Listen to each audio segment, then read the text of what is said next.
after stumbling again against New York Red Bulls 2 over the weekend, Jim McGinnis and the Charlotte Independents have another crack at it against an Eastern Conference foe in the Bethlehem Steel, who have been red hot as of late under Brendan Burke. As we are almost set for 90 minutes here at the Sportsplex at Matthews in Matthews, North Carolina. Tyler Terran's joined by none other than the ex-German pro Devin Kerr for this midweek madness in the USL Championship and week number 7, as we should have a terrific contest here at the Sportsplex at Matthews. And Devin, when you look at these two teams, off to two very different starts. Charlotte's still looking for their first win of the season. Bethlehem have been hot as of late. And for the Charlotte side, we probably saw their most complete performance over the weekend, but it still resulted in a loss. They still have to find a way to put in a full 90 minutes, and we haven't seen that. They were brilliant in the opening 25-30 minutes versus Red Bull 2, and it's in the offensive end where they've really started to look, from a precision-like standpoint, a better squad. Watch an idea with their outside back. Gutman recognizes the threat. The first touch sets him up so appropriately. Mansali holds his position outside to allow the space down in the corner. It's a quick little 1-2. He doesn't have to overlap here. He allows it to develop. Just holds that byline real close, takes off to the corner. He's going to win the foot race every time. Then, individual brilliance. Nicky Jackson to the near post. Quick little touch to the back post, up 1-0. And how often are we going to highlight two defenders in an open? But both of these defenders deserve their due. Ben Ofemo, just 18 years old. He has been holding it down along that back line for Brendan Burke, and he is terrific to watch. He was part of the crew that were able to come back versus Swope Park Rangers just a few games ago in that great 4-3 matchup. And for Ofemo, it's his ability to understand the threats coming around. Watch the ball distribution here. Good ball in, immediately gets it going forward. Then when they come back around, automatically he takes it down, pushes it outside. That's going to end up leading to a goal. But it's the ability to understand the fact that he doesn't have to start over, doesn't always have to go the other direction, plays one ball outside, 4 touches, 2 goals. It's been great for Ofemu leading from the back front. This was their start of their 3-match unbeaten streak. They've taken down Swope as well as Charleston in their past 2 games. Charlotte Independents desperately looking anywhere all over the Eastern Conference for their first win. Bethlehem looking to stay hot. It's all coming your way next.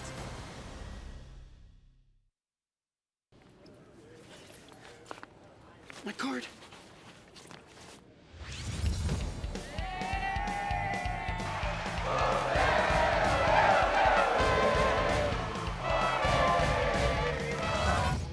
Misplace your debit card? Turn it off with your app. Excuse me, my card. This one's gotta be yours, right? Yes. And turn it on when you find it.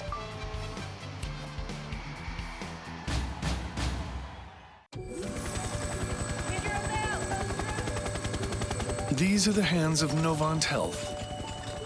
The hands saving lives. Taking control when it matters most.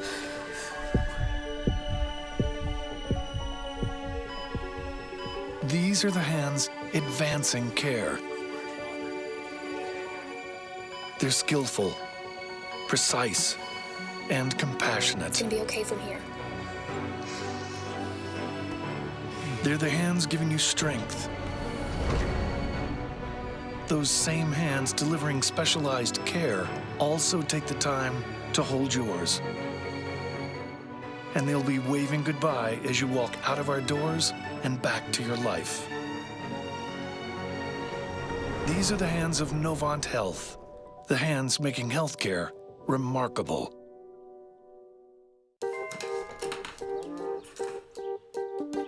Thanks. It's like a smart thing. What's the weather? Sunny. Perfect chicken eating weather. How'd you get in here? It's time for chicken. What's the traffic like? Rerouting you to chicken. Okay. Hey, Calzo, order pizza. Ordering chicken. No, pizza. Chicken. Okay, chicken it is. Chick-fil-A nuggets make dinner delightful. Now that's smart. Almost ready for kickoff here at the Sportsplex at Matthews. Charlotte Independents have lost their last 3 matches, including a brutal loss to John Wolyniec's New York Red Bulls 2, where Tom Barlow had a brace in a 2-1 loss. Meanwhile, Bethlehem Steel coming off of yet another impressive win at home at Talon Energy. against the Charleston Battery. We'll take a look at the starting 11 for both teams, and let's start with Jim McGinnis and the Charlotte Independent side. And Devin, there's a number of players who were in rotation after their loss against New York Rebels too. What do we got going on in the middle of the field? 5 changes for Jim McGinnis in the quest for confidence with the Jacks. Let's start with the back and Curtis Anderson. He's a kid who won the U17 World Cup with the England national team. So it'll be interesting to see what he can do in between the pipes, giving Brandon Miller a rest. Backline pretty similar as we've seen. The 4 in the middle, Martinez, Taku, Herrera, Armin, are going to try and find a way with Hill and Jackson going forward. Jackson got his first goal, but hasn't really been 3, 4, 5, 6. It's really been only one person up top. Need to gel a bit better. If you look at the visitors and what Bethlehem Steel is bringing, it is some fire. 4 guys on Philadelphia Union contracts are in the starting lineup. Anthony Fontana, Derek Jones, Matt Rial, Bizo, all of these guys fantastic. And how about Bizo, normally in the outside back position, now sliding inside next to youngster Benu Femu. It'll be interesting to see how much offensive threat he gives going forward, given the fact that he's normally tucked on the outside. And the first ever meeting between Brendan Burke and Jim McGinnis, those two exchanging pleasantries at the beginning of the match. Devin, you and I have been speaking to Brendan Burke for now close to 3 years. Jim McGinnis has been excellent in our phone calls with him as well. As these two sides are almost set to go. Jackson, they're all blue kits. Bethlehem Steel in their all whites. One of the few road games that they have played this year. As we are officially underway from the Sportsplex at Matthews, as our head referee Elvis Osmanovic gets us underway at 3 points up for grabs in the Eastern Conference USL Championship, week number 7, midweek madness. As Nicky Jackson starts out with the ball, he had the lone goal in the 2-1 loss against New York Rebels 2. And an early foul called against Jackson. And Devin, as you mentioned, he had the goal. He showed some really good spurts, but obviously has a long way to go. Extremely young and still getting those reps underneath his belt. But I feel as if this starting spot is his with the Charlotte Independents, and it's only going to prove to make him better down the line. It's difficult for a player's psyche as well. You have to understand that comes out of Grand Canyon University, gets drafted by the Rapids, goes from the Rapids to Colorado Springs on loan. Preseason thinking he's going to get more looks, goes back to the Rapids, and now he's at Charlotte. All great places to play, but mentally that wears on you. Where am I going to play? Where is my home? What are the training routines like? So if he can find some regular time somewhere, not just playing time, but actual training and get into a routine, that will definitely benefit him in the long run. Charlotte able to win a deep throw-in. Their only point this year, that 3-3 draw against Atlanta United 2, a game in which they came back from being 2-0 down, scored 3 unanswered, and then gave up a late equalizer, capping off Romario Williams' hat-trick. Meanwhile, for Bethlehem, their last 2 wins have been mighty impressive. It started with that comeback win against Swope Park Rangers on the road. Got a little bit of luck with the own goal from Mark Segbers, but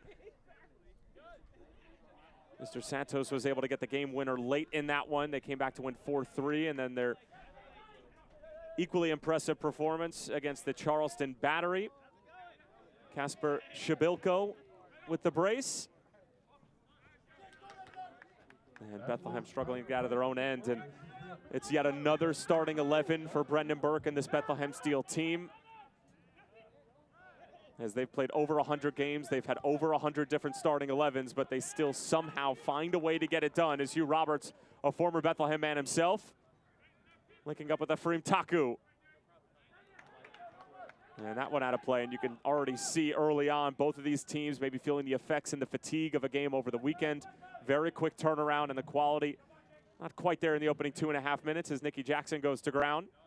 Keep an eye on the boys up top for the Steel, though, because throughout all of those formation changes and personnel coming in and out, he has gotten some familiarity, Brendan Burke, over the past few games, and specifically referencing the Pittsburgh Riverhounds, Swope Park Rangers, Charleston Battery stretch, where he's actually had the same front 5 and 8 out of the 11, all the same guys. So that's not something we normally see out of the Bethlehem Steel. Definitely gives Brendan Burke a bit more convenience in his back pocket, knowing where guys are going to be in play. Koopman steps up, was trying to link up with Jackson. Over for Joel Johnson, the Spaniard.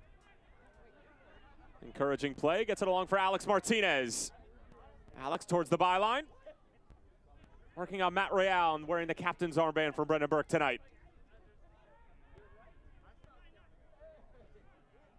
Koopman, room to work with. Jackson, now it's Jake Arman. The New Jersey native just probing. Koopman again. Had his first professional assist to Nicky Jackson over the weekend. He gets bullied off the ball by Issa Rayan.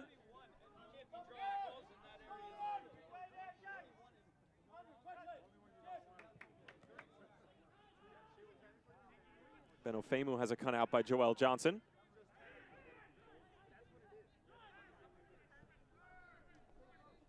Armin again. Jackson can't quite hang on to it. And this pairing between Ofemu and Olivier Bizo along the back line should be a very interesting one. I'll tell you what, there's no lack of pace along the back line for Brandenburg tonight, is there? No lack of pace. Got a nice variance between height as well. Age is not necessarily something that's different, as they're both, all of them, quite young. How many times did we see?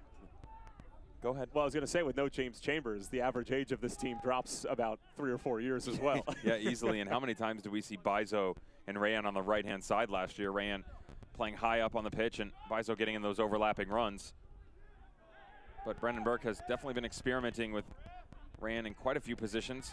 He's played up top, played in that midfielder type role, playing a holding midfielder role next to James Chambers, and on the back line as well.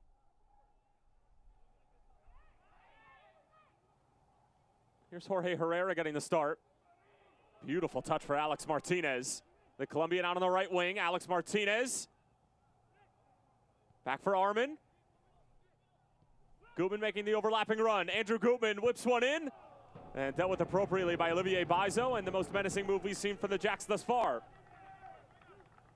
Right on cue, Olivier Bizo, the Cameroonian, tracking back in right place, right time. Gutman trying to pick out Nicky Jackson. Another dangerous ball flipped in, and watch how quickly they go side to side. Good touch by Herrera. Martinez understands the back door is open. Just lets it come right across. Lots of space to be had. Armin has to cycle it around a bit, but Gutman just allows it to develop. Knocks it in. Well done. Chick-fil-A corner. Second ball sent in. Tico will keep it in the neighborhood. Taku out wide. Gutman. Alex Martinez in space. Trying to turn Derek Jones. Was he taken down? Referee not interested. Jones turning out of pressure, wrapped up by Martinez, and will come out the other way. Fans get to know the faces on the field through our roster card and game day program. And scan the QR code on the back of the roster card for instant access. Nice to see Alex Martinez back in the lineup. Another one of the guys moving forward there, trying to get back to top form. They've struggled with that. An opportunity with this sort of new look, new crew, if you will, by Jim McGinnis and what he's brought to the field this evening. To challenge the youngsters of Bethlehem Steel. It's funny because you can look at guys like Issa Rayan, Olivier Bizo, Matt Real, and think they have loads of experience, and they do. But they're still only 20, 21, 19 years of age. Here's Micha Galina on the turn. He has 1 goal this season, and boy, was it a banger against the Pittsburgh Riverhounds. Fontana moves it out wide. Matt Real getting forward now. He sends in a good delivery, and Farris was there. Just couldn't quite careen his body to get a touch to it. Rayan. And deflected out by Gutman. And a corner coming up for Bethlehem.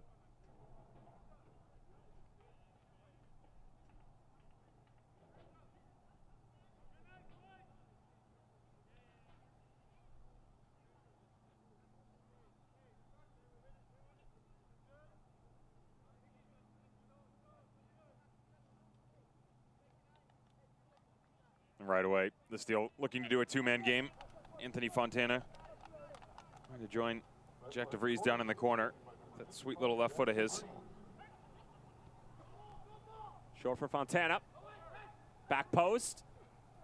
Not a back in. Nicky Jackson back for defensive responsibilities. Matt Real will let it fly. Takes a deflection. And Curtis Anderson didn't know much about it. And another corner coming up for the visitors. Curtis Anderson quite lucky this doesn't deflect over his shoulder. Looked like it was making its way across the 6 when he dove to his left. It's going to be a cause for concern. Not the case, though.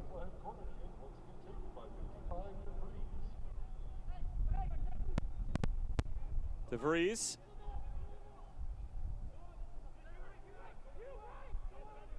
Real in support. Runs recycling. Shivani Willis, the Jamaican who was there, but cleared away by Joel Johnson. And Bizo will go all the way back for Carlos. Fans, if you're hungry for some pizza, stop by the Libretto store to try the Dominator. Created by our very own number 7 Dalmo Duro. Just one clean sheet so far for Bethlehem, and that was in the first game of the season against the Birmingham Legion, who got their first win of 2019. A 3-2 win at St. Louis to hand them their first loss of 2019. Shocking, wasn't it? Love the parody. I just love it. Everything's, the level's higher. And if you talk to the coaches around the league, everybody will tell you that the league, what it was last year and the year before and the year before that, really the jump's been massive in the past 2 years, but everybody's saying that the level just continues to raise itself. It's nice to see the resources continuing to be put towards all these clubs. Obviously teams like Bethlehem Steel, Tacoma Defiance, they have a club in the likes of Seattle Sounders and Philadelphia Union that the budget's a little bit bigger. But when you get into clubs like the Charlotte Independence or Colorado Springs Switchbacks, they're starting to see the fruits of their labor pay dividends, and you see that on the field.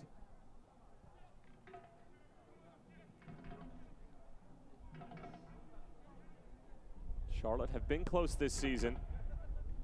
A couple of one-goal losses. The tie gets Atlanta United 2.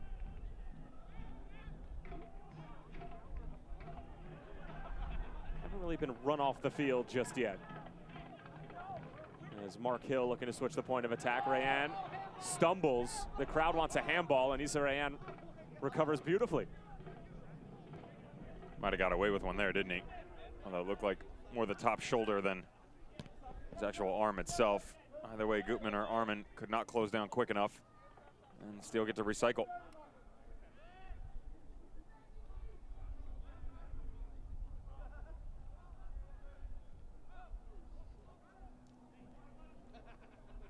Well, how far as Matt Real came? I mean, when you think back to 2017 when he was just starting out, trying to make the decision whether or not to sign as a professional, head over to Wake Forest, and now sporting the captain's armband for Brandenburg.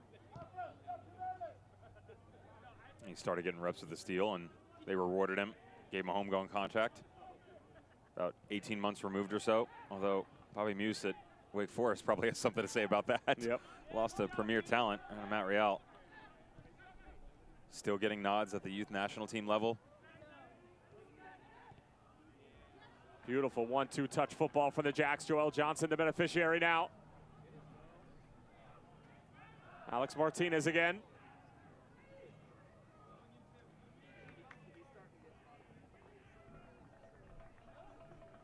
Enzo Martinez getting a breather today, as is Kevon George. And Derek Jones fouled, and a free kick going the other way for Bethlehem. Mark Hill's been a steady Eddie in the middle of the park for Jim McGinnis, 20 years old, from Scotland. Came up through the Celtic Academy. That's how those two have crossed paths in this small but fruitful footballing world.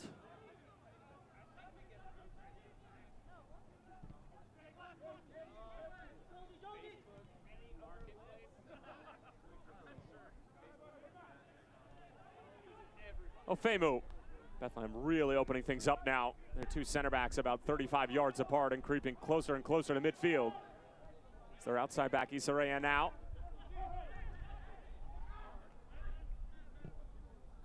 Rayan teasing ball in. He had the assist to Farris in the equalizing goal for Bethlehem against the Pittsburgh Riverhounds a few weeks ago. Efraim Taku. And Alex Martinez ripped down from behind by Galena.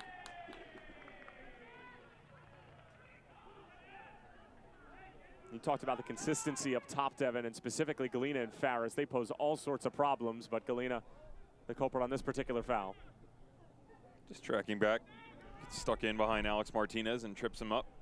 Farris had a field day with the Charleston Battery, putting on a brilliant individual exposition, and everybody else just kind of followed its suit. And if you keep an eye systematically of what Bethlehem Steel are trying to do, they've rotated this year. They brought in Ernst Tanner, famed German sporting director for the Philadelphia Union. So the Union, Bethlehem Steel, Reading, getting an overhaul of it. And it's easy from the outside to go, okay, they played in a 4-2-3-1. Now we're looking at a 4-4-2 of sorts.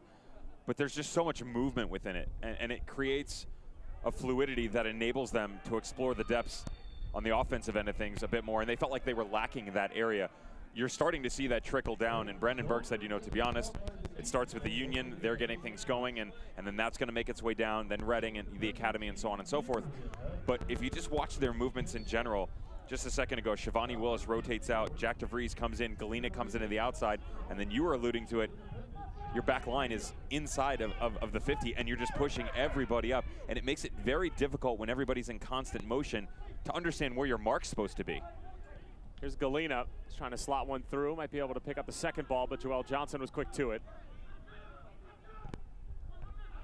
Gutman trying to send one to the corner, at least allow Nicky Jackson to run onto it. Farris gives it away, and Andrew Gutman, good distribution out of the back. They want a handball on Matt Real, not going to get one. Devin Kerr shaking his head a bit in the booth. Well, the first one, I don't really think they had an argument, but this that time around, the flick, that hit his arm for sure. And back to your point, I also just like it for a team that is particularly young, because that sort of fluidity, it just allows these younger players to just go out and express themselves and not be bunkered down to a specific system. And it depends on the team. New York Rebels, too, is that system that I'm talking about. But obviously, you could be successful in many different ways in this game. Funny, that's actually one of the knocks on Andrew Gutman and how the systems that he played in Chicago Academy and getting reps with the Fire, everybody thought he was going to be a homegrown player, and even in Indiana under Todd Yeagley. Here's Farris, gets the cross away. Curtis Anderson, quick off of his line. Well done, Yamai, the youngster, and he's your prototypical outside back and very up and down the near touch line. Get into the overlapping runs. He's great at it, by the way, and he's shown you at multiple levels that he can do it, but where's the cut inside? Like we saw on the goal at the beginning of the broadcast. You need to see more of that, where he steps inside, the outside mid pulls the defender with him to open up that space, so maybe Jackson reading checks the game. in. Exactly. Yes. And that's where they say he has high soccer IQ, and he's got a motor for years, but how do you put that into full effect? You know, you need to cultivate that aspiration to be a great player, and that is about a new style. And you know, to be honest, under Jim McGinnis, he's getting a different look, and so how do you continue to make that relationship prosper? They're trying to find that out. Here's Taku. Entry pass into Nicky Jackson. Still might be able to get there. Falls for Herrera now. And Derek Jones shielded him off nicely, and Issa Rayan clears it away.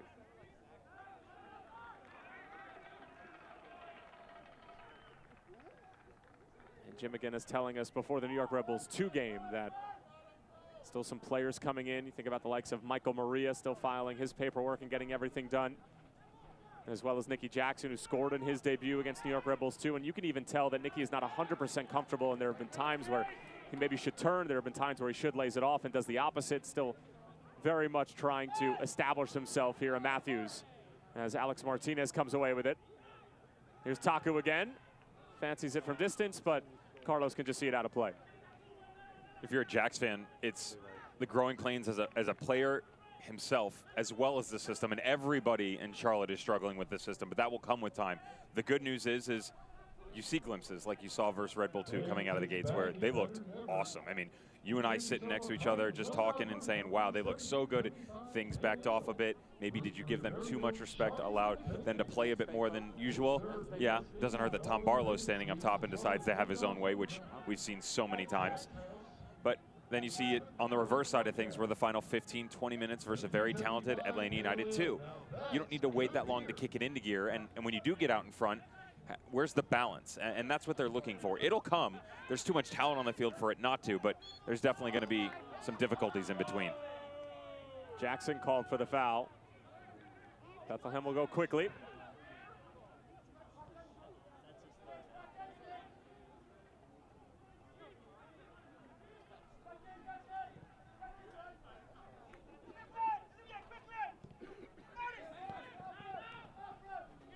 Rayan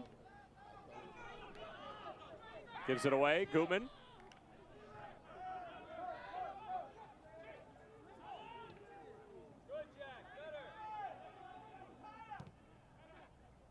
Just out of the reach of DeVries. Ephraim Taku collects now. Herrera checks back. And lays it back off for Alex Martinez. Joel Johnson running with him. Those two linking up a lot in the opening 20 minutes or so. Johnson held up. Jack's Militia wanted a call, not gonna get one. Jackson now.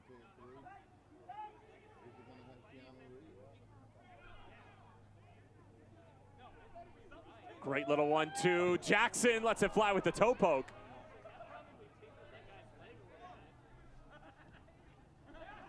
Through ball for Gutman. Will he be able to get there? No.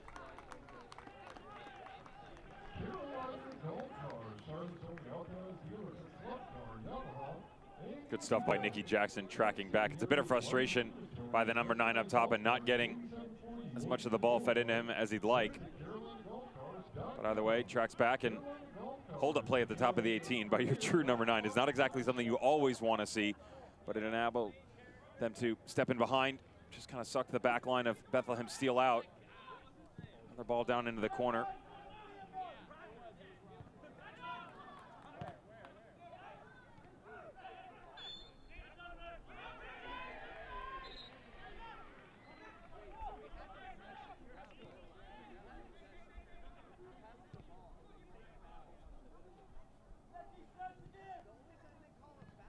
Herrera lays it off. Alex Martinez. Good work to try to find Jackson. He was taken down from behind. No call, though. The Jack showing teeth. Andrew Gutman leading the charge. He lets it fly, and it's just wide of the post. But again, Charlotte giving Bethlehem some problems along the back line. Jorge Herrera got things started. And Andrew Gutman continues to just get better each and every game. Great step by Gutman, and keep an eye on the near touchline. He wanted Armand to actually cut in to feed the space. He did not do so. He was asking for another option, and so you can see him pointing right at the end. You take one touch, and you either have to release it or hit it. He was waiting for the cut to come in, and it never came. That's why he had to take a second and then just put it outside the near post. I don't mind him taking that shot, though, because then the next time somebody's going to step to him, and then he can show the shot and do something different. Spot on. Just didn't need the extra touch. And the problem was is he thought he went to hit it and thought Armand was going to come and play it. So a little bit of a fake, throw people off, tuck one in behind. It didn't happen. He had to take a second touch and then hit it on the third one.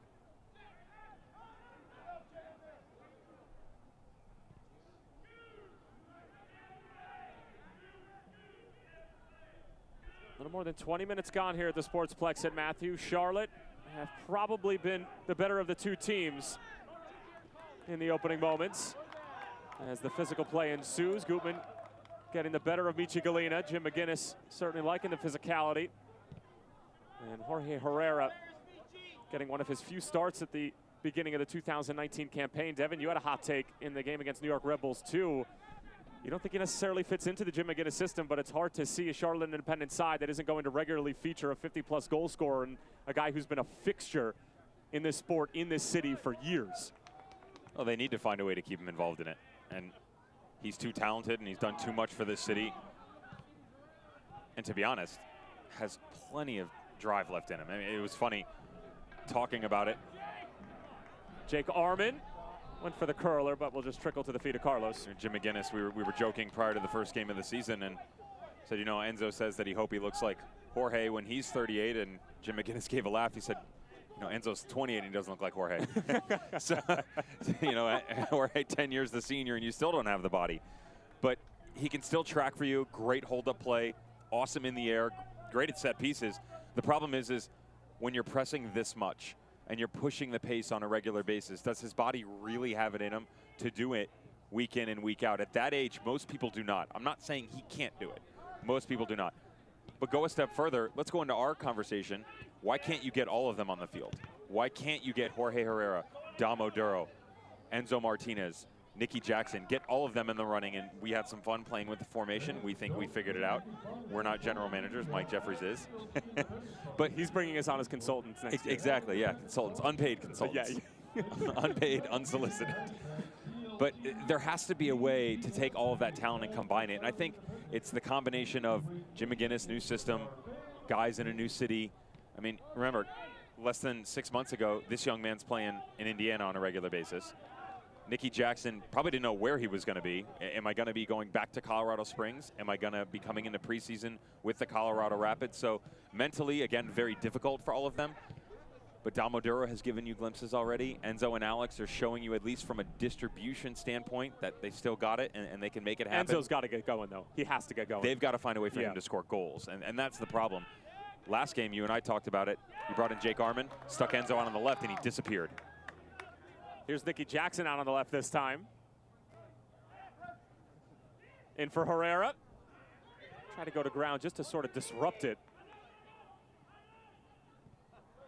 Look where Andrew Gutman has found himself, floating towards the right side as a left back, but certainly not a fan of it. But back to your point, Devin, I mean, even with all the running and the pressing that Jim McGinnis is trying to instill here, I still feel like having Jorge Herrera in that position as a withdrawn number 9 or as a number 10 at the top of a 4-2-3-1 or something along those lines, he can still position himself, and he still has such a good footballing IQ that Enzo Martinez, Oduro, all these guys can do the running, and he could just sort of quarterback that defensive prowess as Alex Martinez is probing, trying to link up with Jackson. I remember when we talk about the system here, it's, with all due respect, and it's early on, it's not the Phoenix Rising of 2018 that is very direct, 100 miles an hour, go, go, go. So to your point, yeah, you need hold-up play. Even Phoenix needed hold-up play in Chris Cortez, and that's the Western Conference, and it's a different animal, but it's similar. And they get the balance of Joel Johnson when he starts to come back into it a bit, and Gutman on the left and right. That'll give you a bit more flexibility, figure out what's going on in the middle of the field, hold-up play from Mark Hill. Giveaway from Charlotte. Michi Galina met by a crunching challenge from Steve Tico. Derek Jones goes through the legs. Michi Galina, and it's Hugh Roberts this time, the former Bethlehem Steel member, with an equally great challenge. Michi Galina denied twice there. How about the big boys on the back line of Charlotte Independence? Some quality dirty work.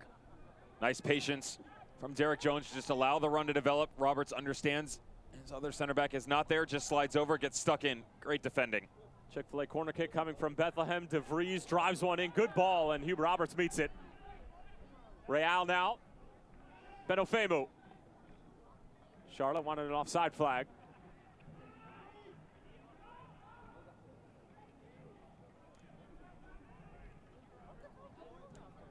In for Jones. Hugh Roberts stepping up again.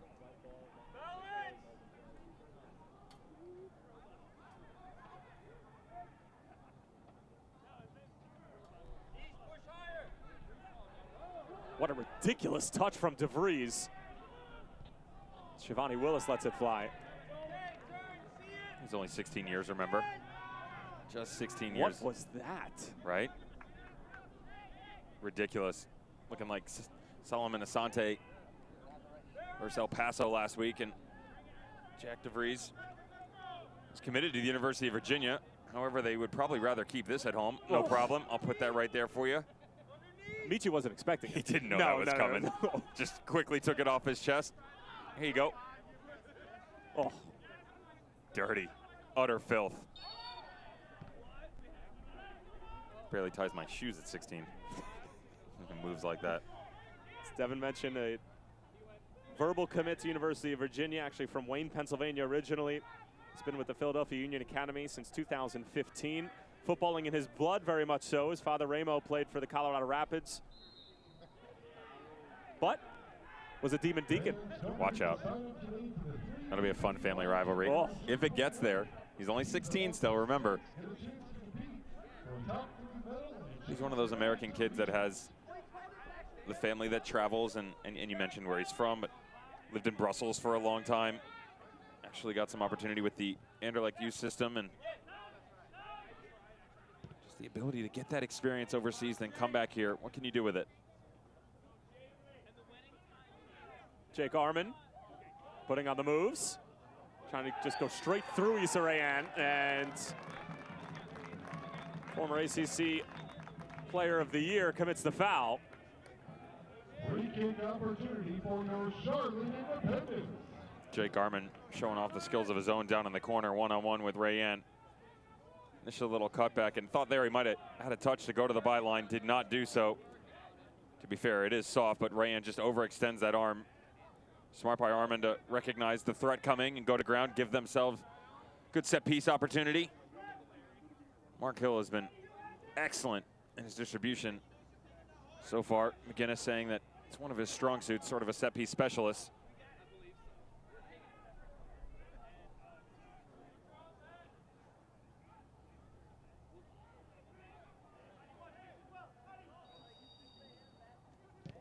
Mark Hill drives one into the near post. It's off the post, and it's followed up by Andrew Gutman. Mark Hill with a menacing free kick. Andrew Gutman, his second professional goal, and the Jacks, for a second straight game, take the opening lead in the 30th minute.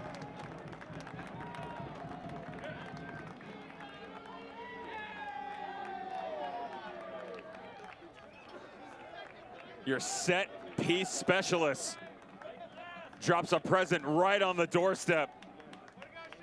They've been the better squad, better chances. How dangerous is that? You have some sort of nerve to try and have a crack on Coronel on the near post. Savvy by Gutman on the back post to follow it up on the deflection. And sometimes you just need a bit of luck. No clue as to whether or not that was going to sit right in front of him. Got a bit lucky, able to put it away. And how about the momentum now for the Jacks? Independence goal in the 30th minute, scored by number 15, Andrew Gutman.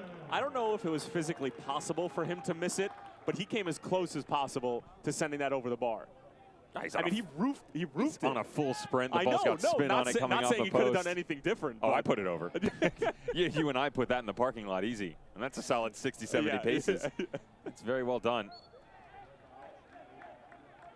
And how many guys, when that ball is hit, you start your run, you see it hit, stop. Stand. And they stand, and because they're shot on goal. We're done. The play's over. And that's the smartness, the savvy that we talked about, where maybe he's still figuring out new systems and how to explore himself in this beautiful game. But he's an athlete, and he recognizes it when it's coming his direction, just continues what he's supposed to be doing, and gets a goal off of it. And you mentioned his motor. I mean, I don't think that can be said enough. I mean, this kid just, rarely will you see him walking throughout the game. So it's another early goal for the Charlotte Independents, which was not the case for the first 3 games of the season, where all of their goals essentially came 70 minutes or later. Andrew Gutman, after an assist against New York Red Bulls 2, picks up his second career goal. And the Charlotte Independents in the driver's seat at home against the Bethlehem Steel side that it's unbeaten in their last 3. Meanwhile, Charlotte have lost their last 3. Here's Gutman again, just oozing with confidence. Jackson. Taku. They've missed Jorge Herrera a couple of times sitting in that pocket right in front of the Bethlehem back line. Now it's Johnson. Herrera back for Alex Martinez. Arman. Joel Johnson now. Runners in the box, but nobody on the back post.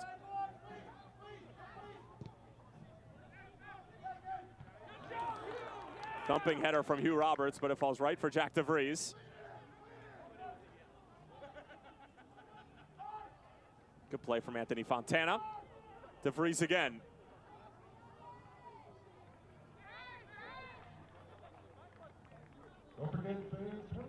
We've been talking about Charlotte Independence and their balance that they're looking for, not only on both sides of the ball, but both sides of the field. Bethlehem Steel struggling in that aspect. Everything's kind of gone down the right-hand side with Issa Rayan. A lot of it through the middle, but Anthony Fontana, haven't called his name a lot. Haven't really seen him on the ball, and he's so technically gifted. Need to find a way to get him involved in the run of play.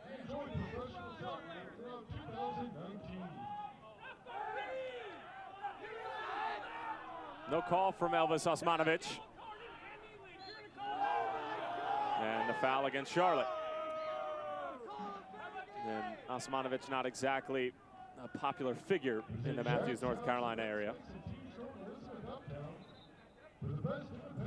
Charlotte's next home game is Saturday, April 20th against North Carolina FC, and there's still great seats available. Purchase your tickets now at www.charlotteindependence.com. Well, Carolina Derby. Dave Sarakin, Austin Deleuze coming to town.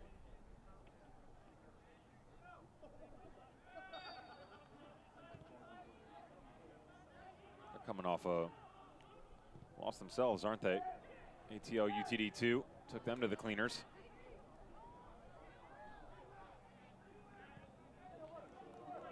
I'll tell you, they're a team that, especially a 2 team that look much better this year. Oh, night and day. It is drastically different. It was always going to be that way, though, right? I mean, after their first season, it was just a matter of time. I mean, there's too much talent in that academy and in the whole organization for them not to be competitive. It also takes someone special to be in charge of that talent, like a Brendan Burke, like a Stephen Glass, and I think they've gotten the right guy there. Because you see other teams, Los Dos, S2 now Tacoma Defiance, that they struggle. You see a lot of turnover in those positions. T2 just finding out a way to make that work. Matt Real now, working on Alex Martinez. How did Bethlehem answer? They've been the comeback kids this season for the most part.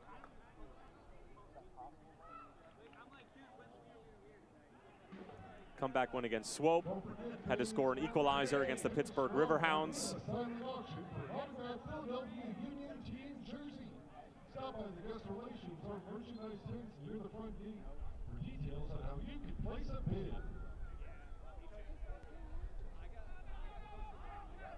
It's a very good test for Brendan Burke's bunch, though. On the road, quick turnaround.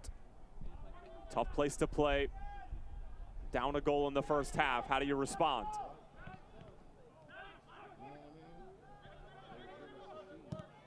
Gutman.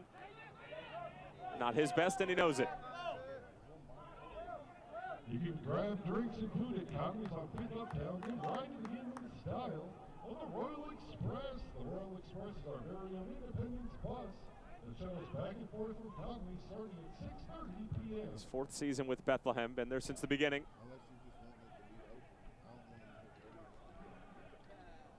And just by looking at it on paper, the strides that this club has taken from their inception in 2016.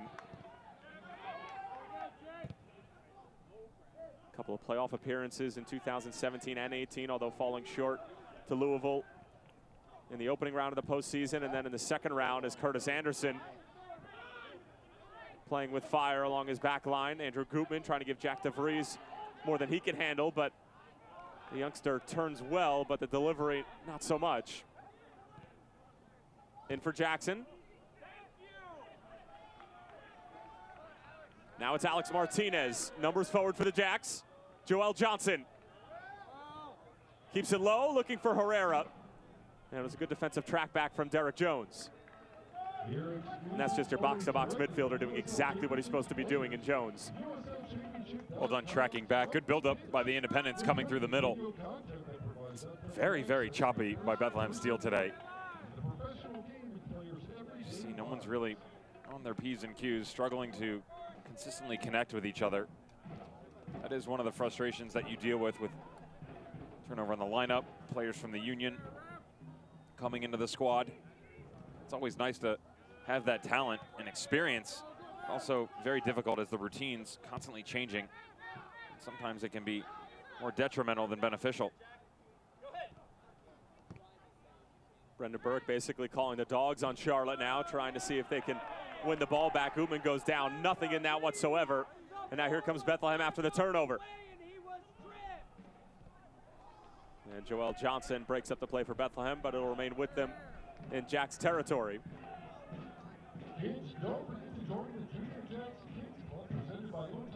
I love that from Brendan. He just says, go ahead. And everybody's in a full sprint just chasing after the ball like rabid dogs. It is fun to watch, isn't it? The way that they attack and their build-up. Especially when you see it in games like they were against the Pittsburgh Riverhounds or the Charleston Battery. The good news is that Charlotte Independents haven't really had to deal with their full potential here tonight so far. A bit reserved in their efforts. The Jacks looking much better going forward. Andrew Gutman, once again, just continuing his evolution, having a field day on this near touchline.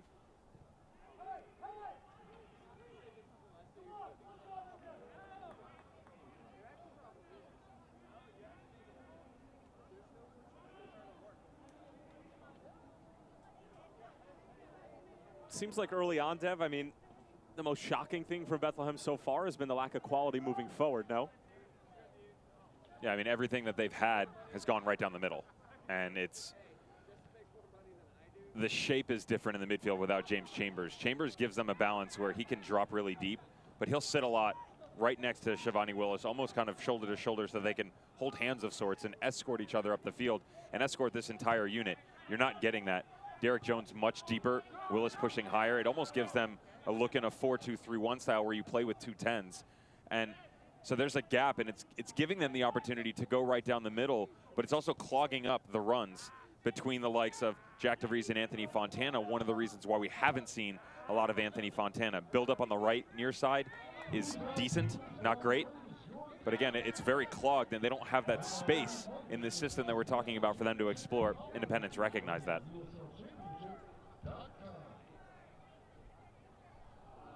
I mean, that man right there, Joel Johnson, has he had any defensive work to do?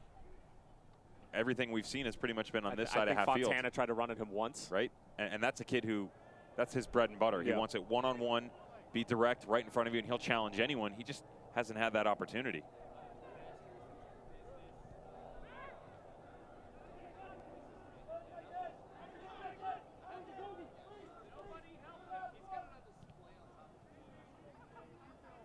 Derek Jones forced to switch the point of attack.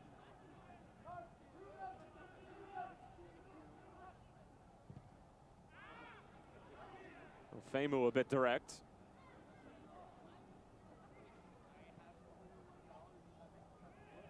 Tell you what, Joel Johnson's teammates really haven't been doing him any favors with the delivery out wide. He's had to probably put on an extra half a kilometer or so with the passes that have been 15 yards behind him. Some hospital balls too. Yeah. And nothing kind in terms of distribution headed his direction so far. He's done well with them, hasn't he? Good job playing his way out. Somehow Farris comes away with it. Curling effort. And easy enough for Curtis Anderson to see over the bar.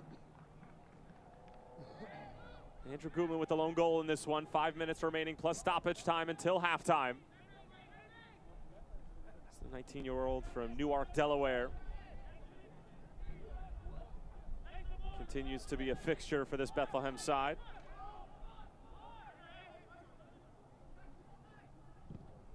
Ernie Stewart was the sporting director for Philadelphia Union, now the GM with the U.S. men's national team, says that Fontana just always plays with his head up and loves that about him. Armin with a sensational ball. Herrera brings it down. Jorge Herrera's shot takes a deflection, and it just skips wide. But that's what the likes of Father Time can do for you, just a calming presence to be able to bring that ball down, and always a threat in front of goal. The hold-up play can take a seat, because watch this first touch. Oh, thank you very much. And then shields off of Famu. This is a world-class touch, by the way. 40-yard ball, turning your body the other direction to just drop it right in front of you and allow yourself an opportunity to put it on frame. Extremely difficult to do. Ball from Armin wasn't half bad. It's not bad, is it? But when the Colombians taking touches like that, have to pay credit where it's due. Corner whipped in is a really dangerous one. And last touch looked like coming off of Steve Tico. Nice to see over the past 2.5 weeks, Mark Hill getting involved in the set pieces, and we talked about that, and you and I have talked about it before. That was something that they probably lost out of Lewis Hilton with his departure, and they really haven't necessarily had a set piece specialist, have they? You got guys that are willing to step up and have a go.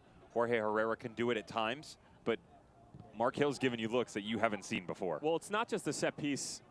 It's not the set pieces in general, but it's the set piece deliveries, because Herrera can step up and hit it, but in terms of really being able to whip it with pace, maybe 10 years ago for Jorge, that's in the bag, but at 38, listen, we love the guy to death. Not part of his duties anymore. No, no. He worked that bonus out of the contract a long time ago. Yeah.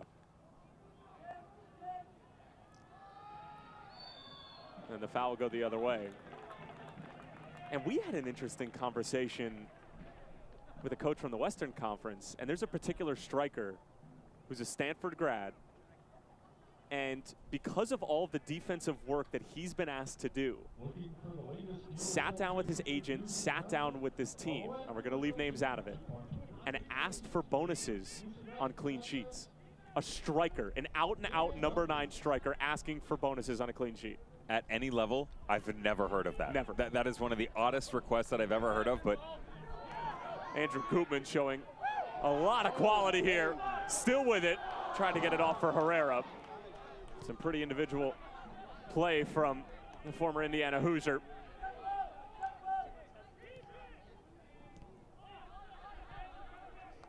Player down behind the play for Bethlehem, and Charlotte, fair play to them, will kick it out. it's Issa Rayan down on the ground once again. Gutman, this is kind of the look we saw last year with the Indiana Hoosiers under Todd Yeagley. Just no fear. He'll run at anyone. That looks like a Rayan hamstring, by the way. Immediately reach for that back left leg. Look at him, good with both feet. Nice cut inside. He wanted to go the whole way. Shivani Willis, good job tracking back. And he tries to find Jorge Herrera just sitting at the top of the box. Last-ditch effort. And this is a good look at Akira Umeki, a trainer from Bethlehem Steel who chaperones them around this beautiful Eastern Conference and all the amazing venues we have.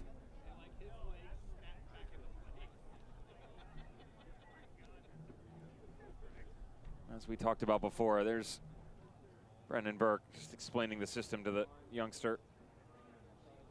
It's very difficult to get right. He said, to be honest, we probably hang ourselves out to dry a bit more than we want to. But when we do get it right, it is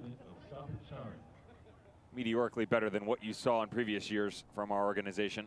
No, he's walking off extremely gingerly. That's tough to see for a kid who's really done extremely well since coming out to the scene. He more or less has been the guy at that right back position. Now the question is for Brendan Burke, do you wait until halftime? I mean, you basically only have about a minute to play here and let the likes of somebody like Walter Cortez warm up. Although it looks like they already have Cole Turner ready to go.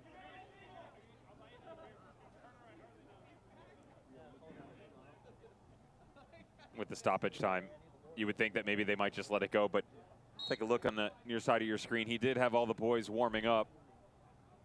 And with Cole Turner coming in, probably see a decent amount of rotation where just allow Bizo to drift out to the right. Ufema over one, Matt Real on the inside, and throw Cole Turner on the left. DeVries out wide. Michi Galina will be able to keep it in play. 1v1 with Andrew Gutman. Great matchup here, but you won't get to see it any further. You'll have to wait until the second half. 1-0 lead for the Jacks at halftime.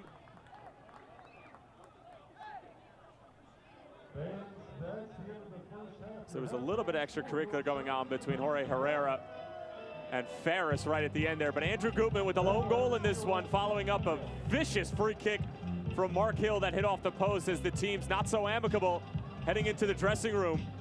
It has been physical. Andrew Gutman's had the last laugh so far. Devin Kerr, your thoughts? Home squad could have had 2 or 3 possibly. Some decision making to be had that could use some fine tuning coming into the second half. Bethlehem Steel all out of sorts. The injury to Issa Rayan will not help them or the momentum going into the dressing room, but both squads, plenty of opportunity. 45 minutes left. Just make a couple changes at halftime, come back out refreshed. As it stands, Charlotte will have their first 3 points of the 2019 season. Brendan Burke and the Bethlehem Steel with some work to do and some things to talk about at halftime. Andrew Gutman on loan from Celtic, his second professional goal off that free kick for Mark Hill. We're headed to halftime here in Matthews, North Carolina, 1-0 to the Jacks.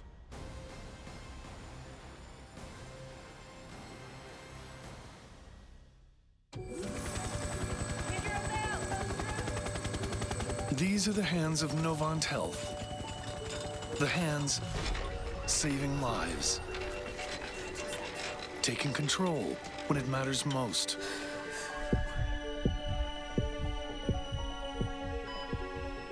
These are the hands advancing care.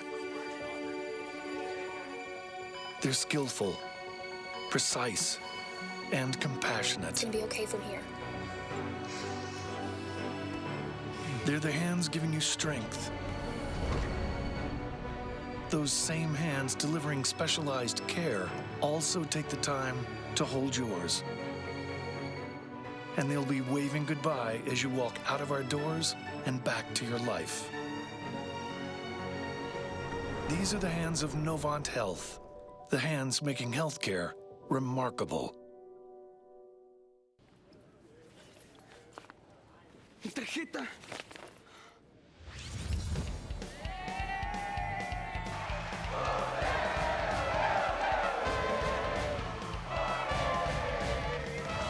¿No encuentras tu tarjeta de débito? Desactívala con tu app. Disculpa, estoy buscando mi tarjeta. Esta es la tuya, ¿cierto? Sí. Y cuando la encuentres, vuélvela a activar.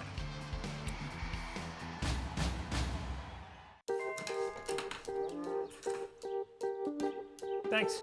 It's like a smart thing. What's the weather? Sunny. Perfect chicken eating weather. How'd you get in here? It's time for chicken. What's the traffic like? Rerouting you to chicken. Okay. Hey, Calzo, order pizza. Ordering chicken. No, pizza. Chicken. Okay, chicken it is. Chick-fil-A nuggets make dinner delightful. Now that's smart. Devin Kerr just quickly left the booth to go grab some Chick-fil-A. He'll be back in about 15 to 20 minutes, hopefully for the start of the second half. And we'll quickly toss it over to some of the best from USL week number 5 and more. Check it out.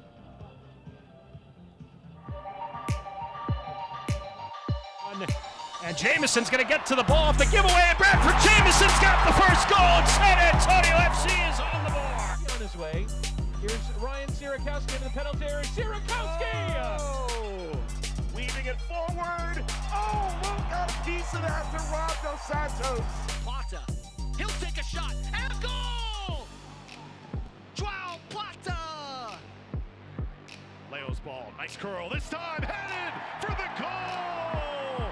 This afternoon's match, a good ball into Lewis. What a strike!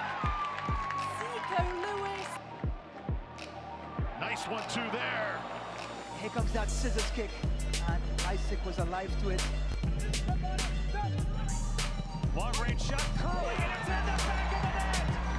And it's going to be Lewis. He just takes the strike. And Brandon Miller manages to get just a hair on it. Austin Bold strikes first. Good ball in. John He's going to give it a crack, deflected away by Hundley lets it fly, and Juan punches it away.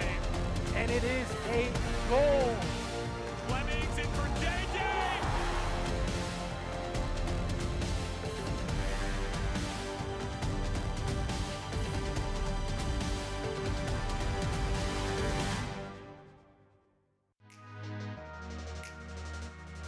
Here's Micheletto. Sends over, beautiful curler! Marco Micheletto. To the right side of the box. Robinson punts back, looking for some help.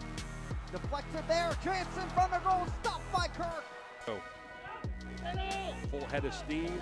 Perusa trying to chip the goalie, and that's exactly what happened. Dennis. And that one off the crossbar, and Fitzgerald getting a piece of that. Here's an opportunity. Zion buries it for the Red Wolves. Advantage for the rest of this game. Endo going right at it, punched out by Herrera. Outstanding effort. Cox runs over. Second chance, Vega there, back of the net. Near post, headed on into the back of the net.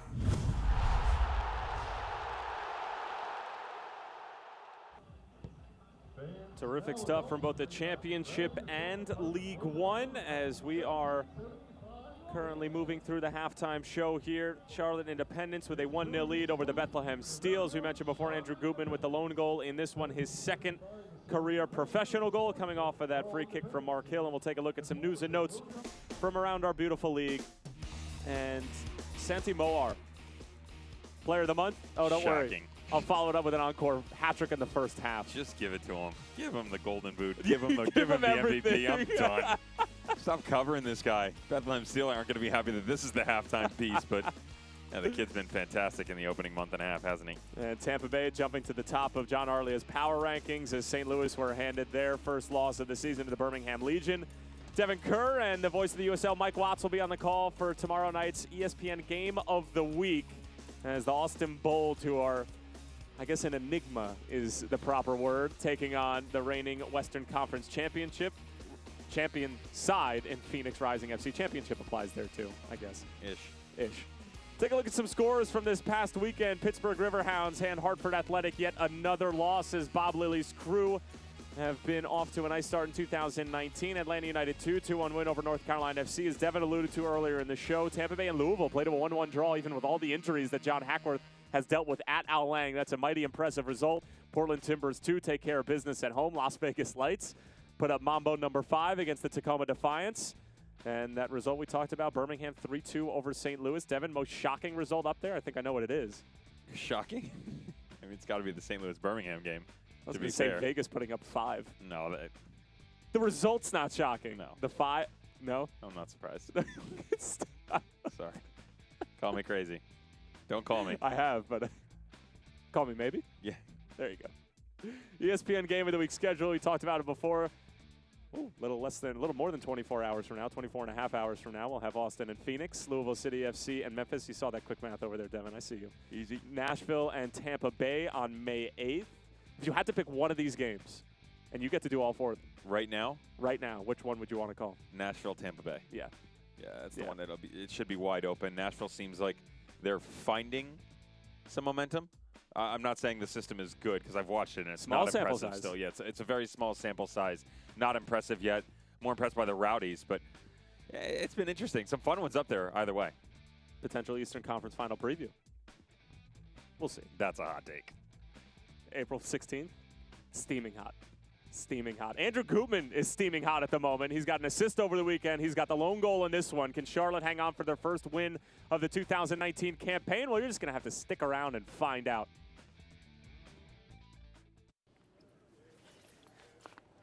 My card.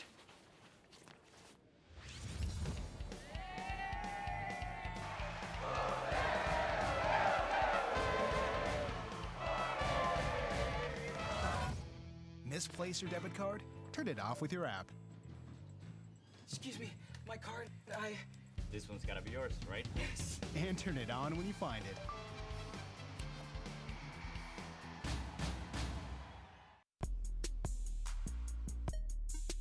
This is your health system, powered by Exos. Exos programs are shaped by science, driven by data, and dedicated to pioneering human performance at every level.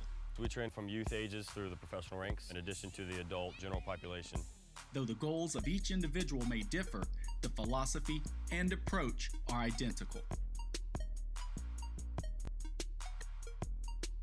Mindset, nutrition, movement, and recovery.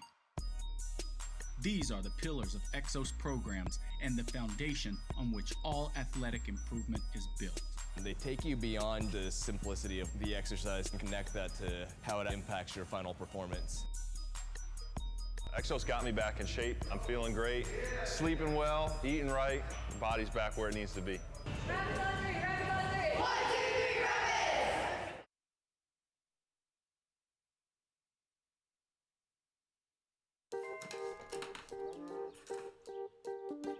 Thanks. It's like a smart thing. What's the weather? Sunny. Perfect chicken eating weather. How'd you get in here? It's time for chicken. What's the traffic like? Rerouting you to chicken. Okay. Hey, Calzo, order pizza. Ordering chicken. No, pizza. Chicken. Okay, chicken it is. Chick-fil-A nuggets make dinner delightful. Now that's smart. Well, you mentioned to me earlier that Devin left the booth to go get some Chick-fil-A. Did you bring anything back for me? Yeah. Chicken. I don't share well, you know that. How many times have we seen that commercial over the past 72 hours? Gets me every time. Every time. Love it. Unbelievable. How did you get in here? Chicken.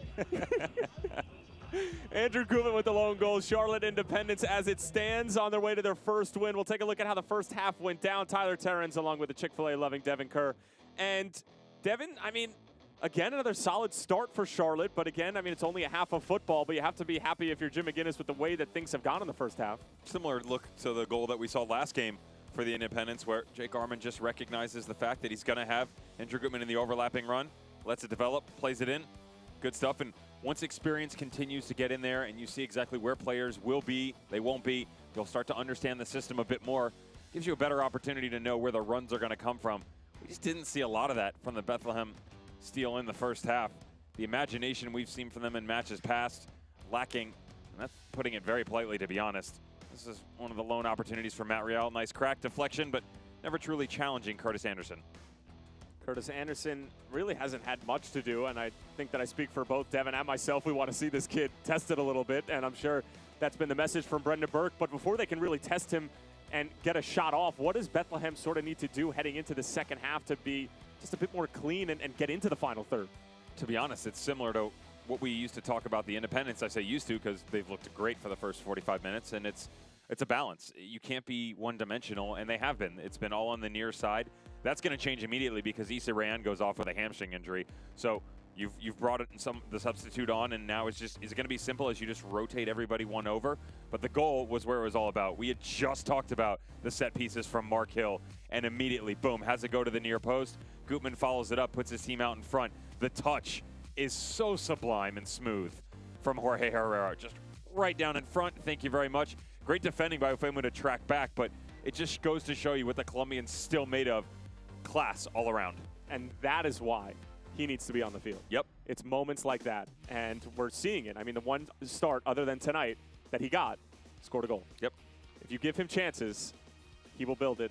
They will come. Yeah, you're there. Something like that. Yeah. Close enough. Yeah. Yeah, close enough. And there's another look, though, is shots on target. So normally you would be concerned because there is only the one. However, there's nothing really developing, at least right now, for the offensiveness of Bethlehem Steel FC. Brendan Burke will recognize that, though. He was doing a lot of coaching on the near touchline, and guys were all out of whack. Yeah, and guys were just all out of whack. And the possession, don't worry about that, especially between these two teams, the way that this match will end up going in the second half. Expect it to be a bit more open. And take a look at what the Charlotte Independents, they're going to have to deal with for the next 45 minutes, what's going to be thrown at them on the offensive side of things. But how about their games and their upcoming schedule? They've had a rough go of it to start. And right around the corner, NCFC, as they do battle this weekend. Tampa Bay Rowdies are mixed in there at Al Lang. They're also going to have to go to Hartford. And then Loudoun United, they're an interesting squad. They're so young. They just have no idea what's coming in their direction. And seen some fun stuff at Memphis. Unfortunately, that fun hasn't really matriculated into better results. Well, Devin, I mean, it's still so early, but when you look at the past two seasons for Charlotte, they're coming off of losing 3 straight. They did not lose 3 straight in a non-playoff season in 2018. And they almost win all of 2017 without losing 3 straight, with the exception of the last 5 games of the season. Which was brutal. Where they should have had a home game locked up with a bow on it, ready to go for Christmas. Could have had a 2 seed. Easily. Could have, yep. Stumbled to a 5, had to go play at Capelli in Rochester, New York, which, putting it nicely, and I have spent a decent part of my life in Western New York, is not exactly a desirable place to be or go play a soccer game in November. And they end up falling, but they've lost 3 straight. How important is it for them to not just get a result out of this game, for them to win this game heading into the stretch that we just talked about? Well, it's massive. You want momentum for sure, but it's massive more in the sense of it's a home game. Now you got to go on the road and get it done. So all of these poor performances, the semi-quality showings where they drift in and out of matches, the last 3 have been at home. And now you have to, we talked about the schedule. You're going to play NCFC one more game this weekend. Then you go to Al Lang. You go to Pratt & Whitney Stadium. You come home for one, then Nashville, at Pittsburgh, at Ottawa. It's the opener at of Pratt & Whitney. Park Rangers. I mean, yeah, opener at Pratt & Whitney. So Hartford not doing well, but they've had to play every single game away from home. Against the best teams in the Eastern Conference. So to establish some momentum with 3 points, to do it in a full showing over 90 minutes against a team that came in here with a solid starting 11, you should have easily lost this game, to be fair. From the results we've seen so far, this should have been Bethlehem Steel walking out here in a cakewalk. That's not the case, but still 45 minutes of work to do. Go out, get it done, build a solid foundation for the very difficult schedule that's ahead. Well, the good news is for Jim McGinnis and the Charlotte side that if you can get to the 60-65th with this 1-0 lead, then you can bring on Kevon George and Enzo Martinez as reinforcements and just put this game to bed. In theory. In theory. You've got Mansali as well, and you wonder, to be fair, McGinnis probably doesn't want to have to pull that trigger, give these boys a midweek rest because of the fact they've got to go again hard against Saracens squad this weekend. But you know, it is an opportunity. You could also give some looks to, you'd probably go to Mansali. We haven't seen Kivutuka yet. That's someone they haven't brought into play, just got his visa and allowed to play. And to be fair, Damoduro only got, what, 60, 65 minutes last match, roughly? Before Yeah, they brought him off. came off relatively early. Enzo went the full 90. So those are the three guys that they'd probably give a look if they had to. McGinnis would probably just like coast to get one more and sit back a little bit and let everybody else get a rest.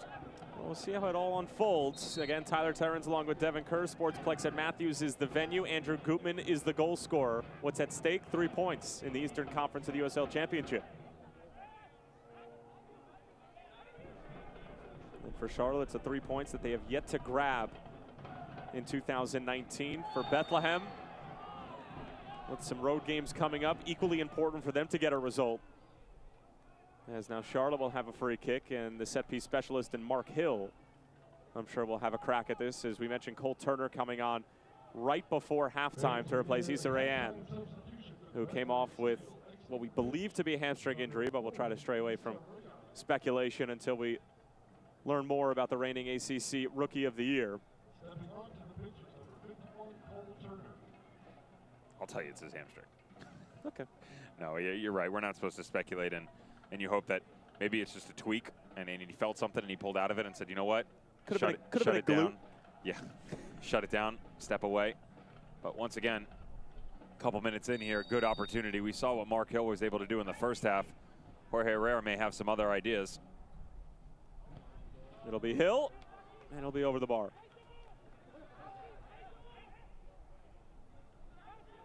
Mark Hill trying to be a repeat offender, but not the same perfection we saw in the first half on the Gutman goal.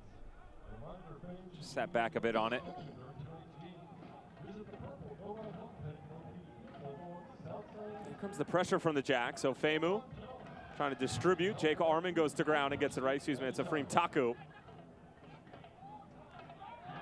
Mitchie Jackson's touch goes a bit awry, and Jack DeVries collecting and spraying it out wide, but to no avail.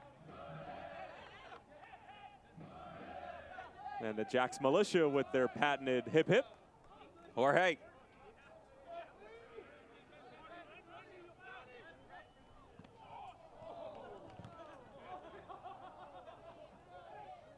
Well, you heard the natural sounds from our crowd mics that were so aptly placed. I don't think we really need to describe what happened to Ben Ofemu right there. Lower body injury. That's the one that gets written up as lower body injury. Midsection. Yeah.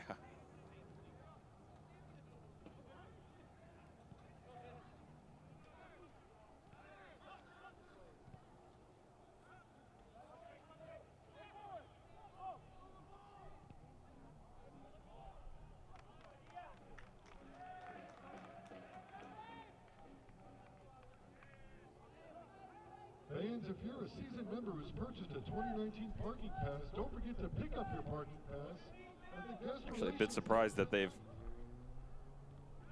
let Cole Turner acquire the space that he has, and they're letting him sit next to Ben Ofemu, move Olivier Bizo outside. Not a position that we've seen out of Cole Turner so far. He's definitely played center back, but only in a starting position. Thought maybe coming on as a substitution and playing outside mid before, maybe they'd give him a go next to Matt Real. Not the case.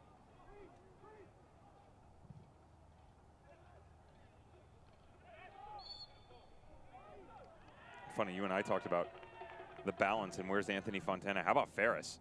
He hasn't touched the ball either. Saw Olivier on the right trying to get involved there, and Michi Galina seemed to be the target man of the first half. Alex Martinez pushes it out wide for Joel Johnson. Runners in the box, and Carlos and company. Explain that one to me. That's a mistake. A terrible mistake. There's no reason for him to touch this ball whatsoever.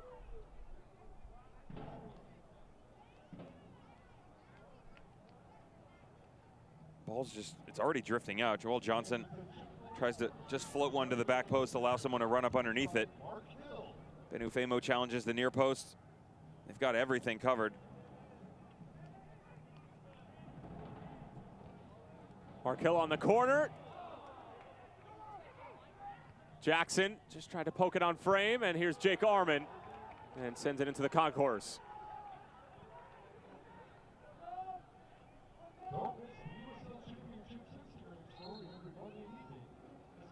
Thoughts on his performance in the first half? Más o menos? Yeah, touch and go for sure.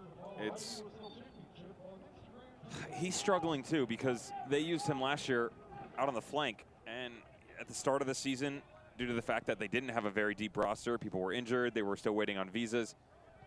They played him at a 10, then they want him in a holding midfielder role, then they put him back outside again, and I think he's another one where he needs a job. He needs an identity, and here's what we want you to go do. Not everybody has to be able to play multiple positions. Sure, it's an asset as a player, but he's very direct and isn't the guy who's going to be your playmaker. And you saw that in the first half. He floated in and out of play. That fluctuation cost their ability to get forward at certain points in time. Andrew Grootman had to coach him a bit, where he was getting around and either the run hadn't come from Armin, who's supposed to be out on the left, or he hadn't tucked inside to allow Grootman to have the space. Tell you what, that's a good challenge from Jorge Herrera, and now him and Anthony Fontana getting into it. And let's just not forget that these two teams were not exactly thrilled with each other heading into the dressing room. And I think that all of them sort of started to remember that on that challenge. And our head referee, Elvis Osmanovic, is going to try to restore order, and it'll be a stern talking to with Jorge Herrera, 38 years of age, and Anthony Fontana, 19. Herrera saying, I got all ball. Anthony Fontana, actually, it's inexcusable. My referee just asking him to calm down a bit. Once again, the Colombian explaining that I did get all ball. You'll get a better look as try to give the ball away here when he tracked back across. That's a good tackle. That should have been Charlotte's ball as well. That is a great tackle. Very well done on Matt Real. Now it's 2-footed and he leaves his feet, but he does get all ball. Jack DeVries just walks right around Andrew Gutman. Good challenge from Mark Hill, and Charlotte will retain possession. Into the path of Nicky Jackson, and he's offside. Do you credit Fontana at all for coming to the defense of his outside back? I would have stepped in. You're different, though. No, I think most back lines you'll see that they'll step in because what they see, that's an angle thing where we have the perfect view of it. Fontana was tucked in behind him, actually, because Matt Real had started to come out. All he's seeing is a two-legged challenge. All he sees is the two-footed challenge. He doesn't see his feet hit the ball, and he goes to aid his teammate. I would have stepped up for sure. You would have already been taking a shower. And I was just going to say, I would have been wrong. Don't normally say that. But yeah, I've many a time gotten myself into trouble in those situations.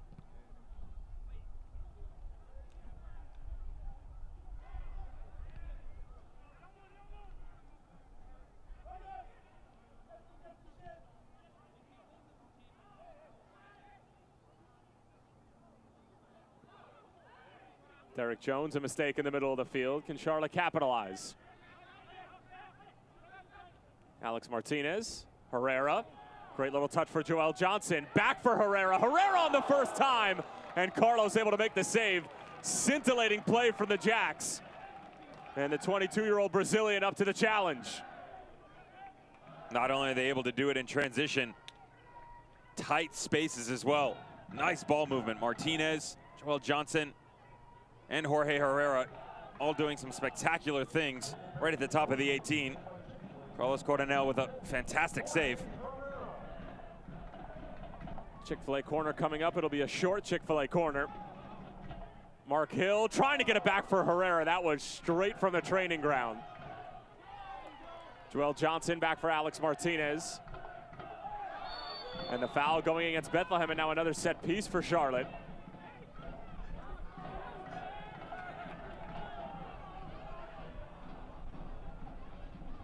Zach Sandy getting set to come on for Brendan Burke and Bethlehem.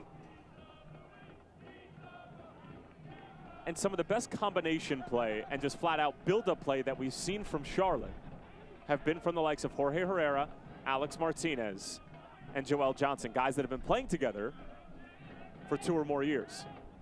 Makes sense. Makes sense. Interesting with Alex Martinez, though, he seemed to have struggled last year with the absence of Enzo. And the one time that he's on the pitch without him, it's probably his best performance to year-to-date so far this year.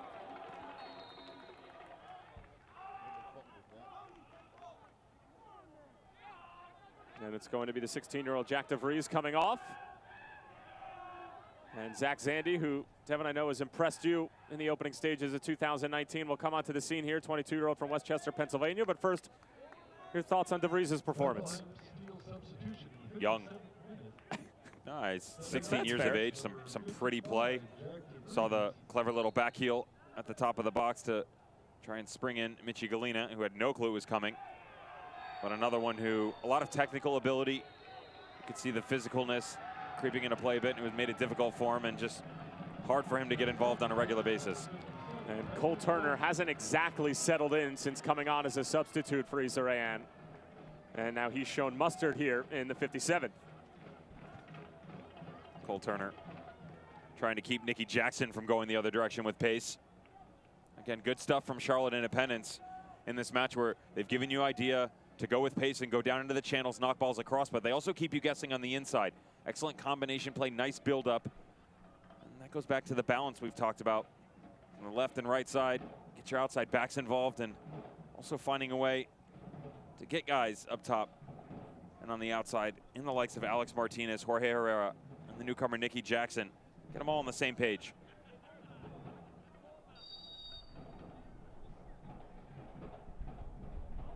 Mark Hill drives one in.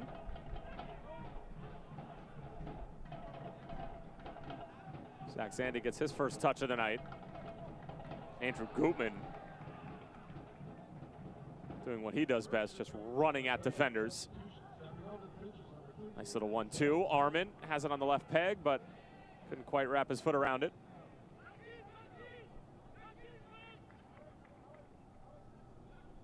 The question is, chicken. I'll give you the answer right away. Chicken. What else you got for me? We haven't even discussed the rule changes, by the way. But the answer is always chicken. Keep going. Tell me. I got you. Okay.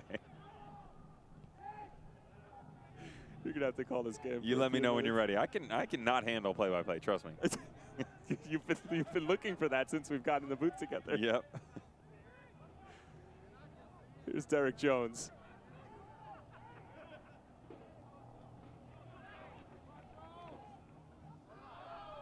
What I wanted to ask you, and we'll wait until this Bethlehem attack is over before I pose this non-chicken related question to you.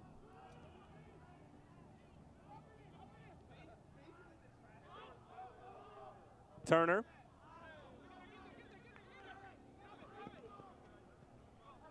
Real.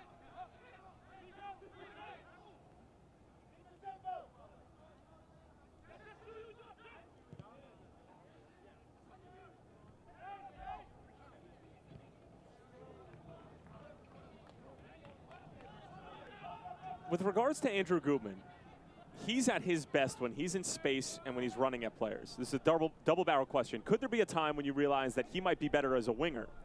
Indiana used him as a winger.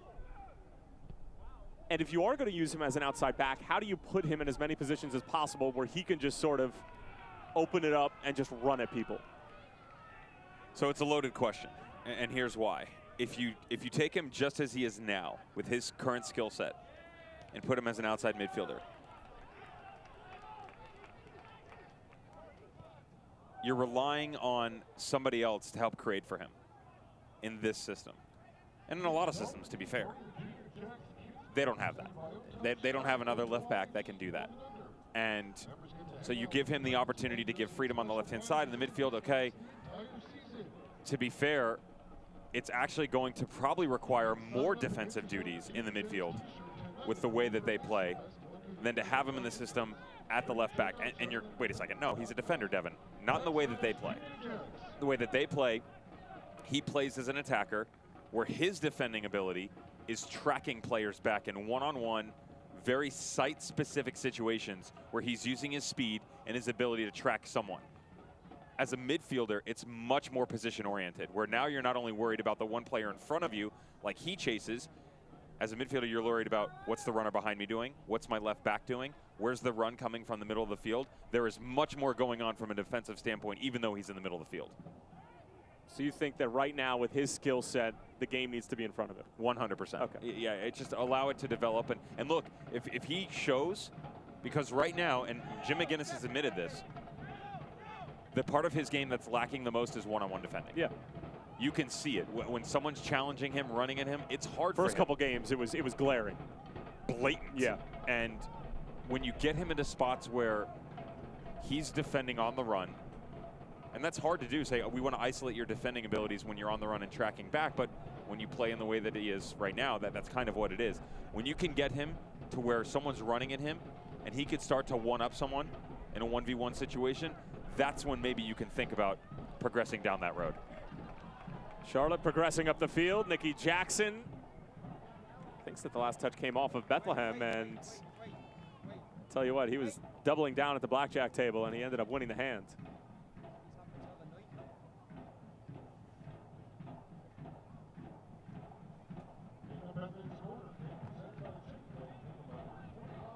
It's a good shot from Jim McGinnis saying, wait, and Mark Hill wasn't sure if the sub was coming or not.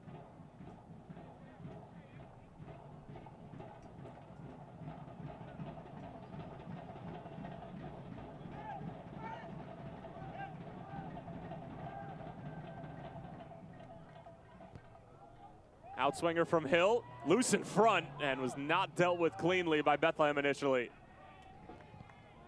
Arman sends it back from where it came. Alex Martinez.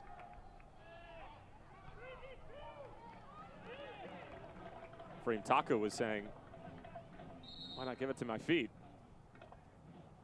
And now we'll get that substitution.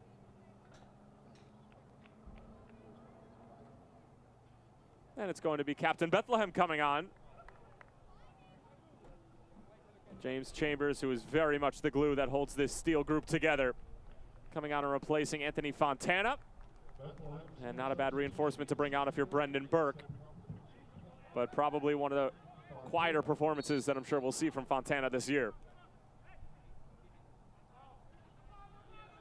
Alex Martinez trying to win something. Gets the cross away, actually.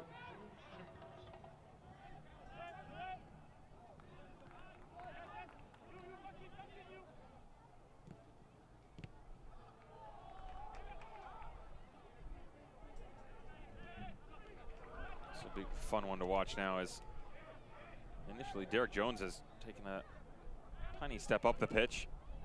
He likes to play in that hybrid 6-8 role for this organization, and guess what? So does James Chambers.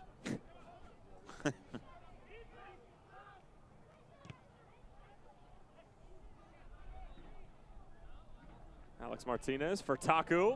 Not a bad ball in, but Carlos can handle it. Be sure to tune in on Wednesday, April 17th at 8:30 p.m. Eastern Time for the USL Game of the Week on ESPN3, featuring new expansion side Austin Bold holding last year's runner-up Phoenix Rising. It's the week's best match on the Game of the Week. Wednesday at 8:30 on ESPN3.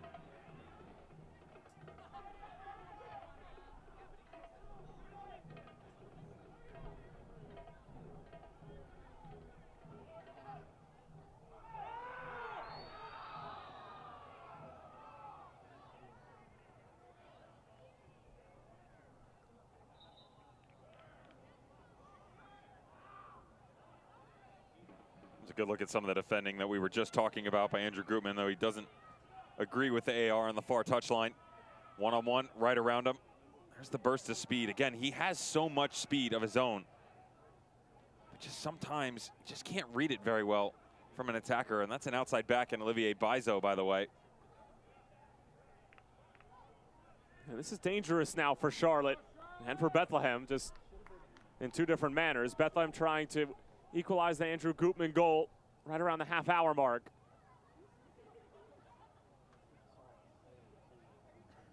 Brendan Burke's Sponge have not been clean tonight by any stretch of the imagination. Have to imagine it's Real. Zandy standing over it as well.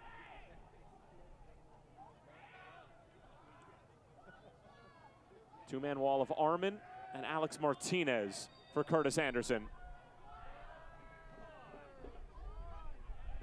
And our head referee, Elvis Osmanovic, just making sure there's no brouhaha brewing. Beno Femu making some friends with Steven Tico. Shivani Willis getting involved as well, next to Andrew Gutman. Those are the big boys trying to be found.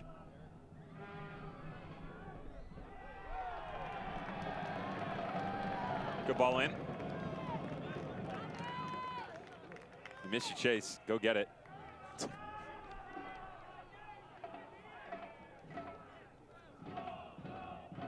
This is the least impressive we've seen Brendan Burke's boys in a while.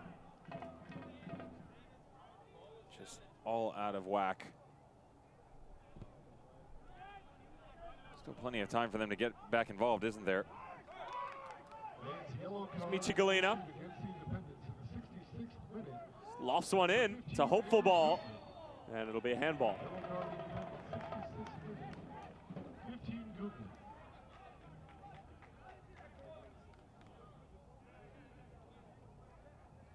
There's Ferris. He's had a rough night, hasn't he? So brilliant versus the Charleston battery. Ball just lofted in. Being escorted by Stephen Tico and Hugh Roberts. Difficult when you're going shoulder to shoulder with those guys. They've had a nice quiet night for once.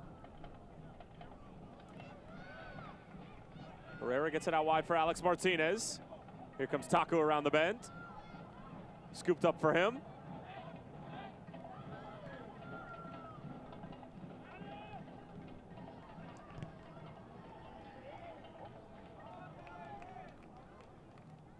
And listen, if you're Jim McGinnis, that's okay. It's a finished product. It's over the line. You can go regroup and defend, as opposed to giving the ball away in the middle of the field and allowing Bethlehem to counter. Which is what we saw in the opening matches. Yeah. And how many mistakes did they make where trying to build out of the back, a ball trying to be played in behind, and they just gave it away, let the team go the other direction. Atlanta United 2 made a mockery of it.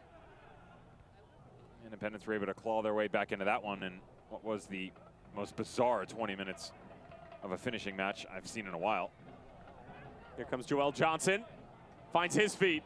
Johnson knocks it across. There was Herrera, but he couldn't quite get up for it.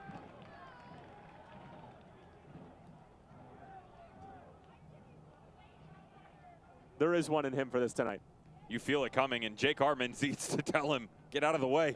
He had the better positioning on the ball, but someone who's over a decade your senior with his experience, sometimes it's difficult to say move.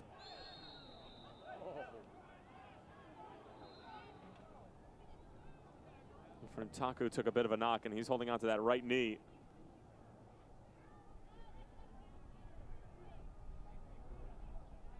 Everything we've seen from the Charlotte Independents in 2019 seems to have made its way into this match, at least on the positive side of things. There's the balance. We've seen it from Andrew Gutman, this time Joel Johnson. Jake Armand, call him off, buddy. He's in your way for a reason. That's your ball. Loads of space in front of you. Just have to give him the call. Herrera will know he'll drift out of the way. That could have been 2-0 and possibly good night.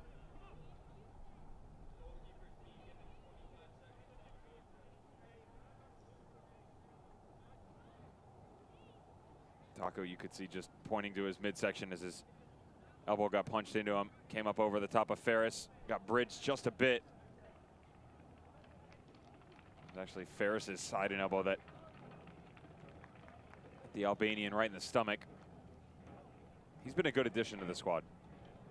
It's someone who they needed someone to come in and give them a bit of help, we'll say. They didn't have the depth there. You're looking at me. I'm not saying he's been brilliant. No, I know. Say they had nothing in the sense of holding midfielders over the past year. Kevon George sits in there, and he's filling a role that basically has been void since June Marquez Davidson's left. Correct. So it was basically after the departure of Davidson. It was basically Kevon George or no one. I mean, they didn't have anybody else to sit in there. But George does different things than. Agreed. Yeah. But they didn't have another holding midfielder, is what I'm saying. Now you have multiple. You've got George. You've got Mark Hill. Are they the right ones? I guess we have to wait and find out. At least you have the depth, but it's just now. I mean, now you need to figure out if they're pieces that can get it done in this league. As Ferris lets one fly, he hit that sweetly, but it was right into the backside of his running mate, Michi Galina. Now it's Matt Real. Galina on the turn. That just goes to show the talent that he has. I mean, he just sort of swiped at that, and it still ended up being a shot with a pretty decent amount of power and pace.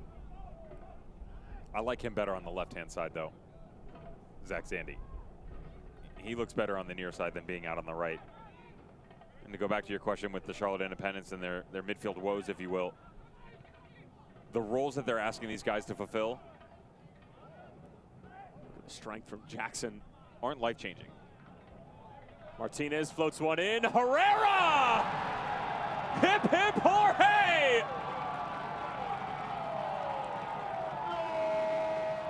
The 38-year-old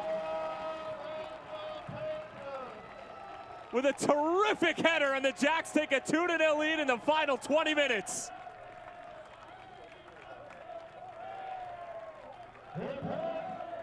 Give him delivery, and the goals will come.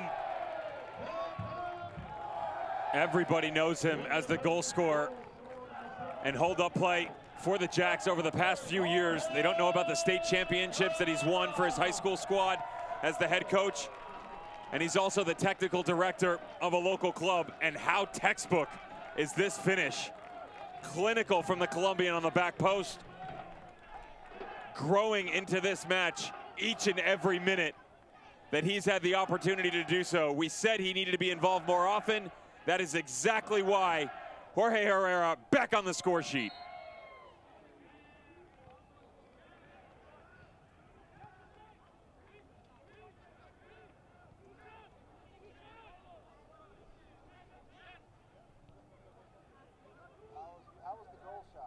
I'm waiting. For what? You were right, Tyler. I knew. I was the one who said at the beginning they needed to play him.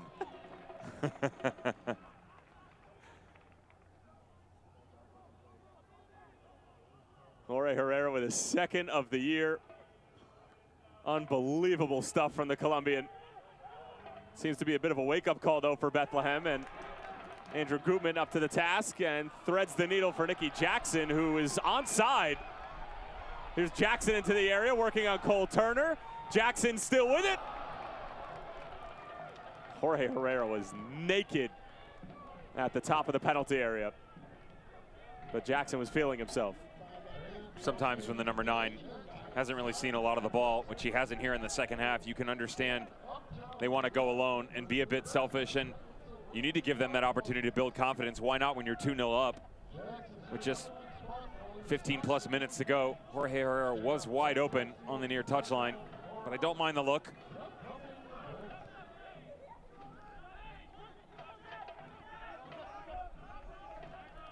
And perhaps, Devin, Jorge Herrera is going to have to do something that at 38 years old, and I know this may sound weird, but with this new coach coming in, I mean, he was a proven entity with Mike Jeffries, and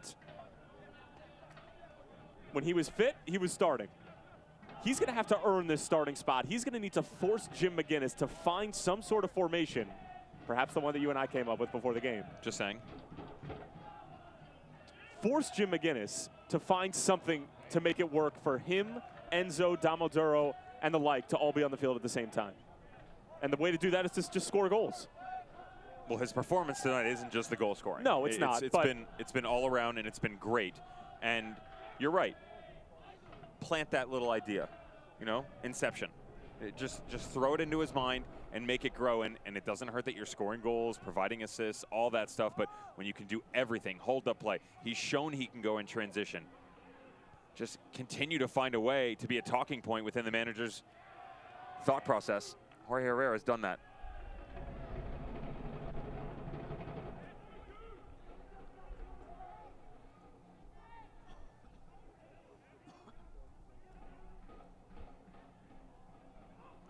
Good look from Bethlehem here as that takes a deflection off of Tico. And a corner kick coming up for the steal.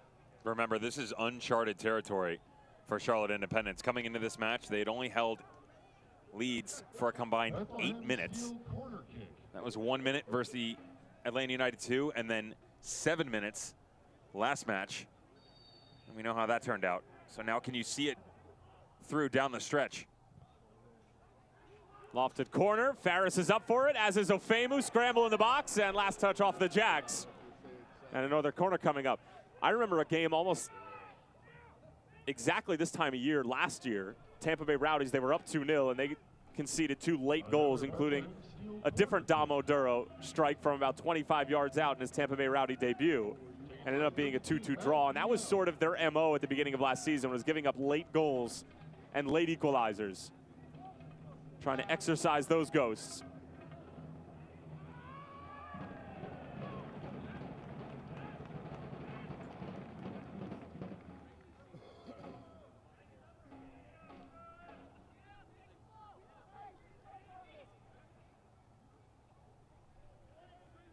When's the 30 for 30 coming out on Jorge Herrera? No, really, though. Seems like he deserves one, doesn't he?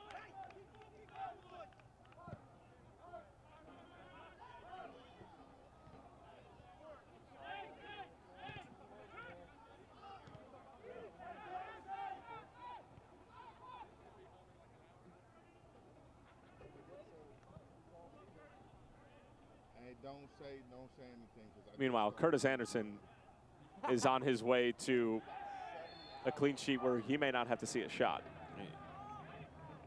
Bizarre that that's something that we're talking about almost 80 minutes into a match versus Bethlehem Steel. Don't forget, for McKenna Strong Night, we do have that silent auction for an autographed Philadelphia Union team jersey.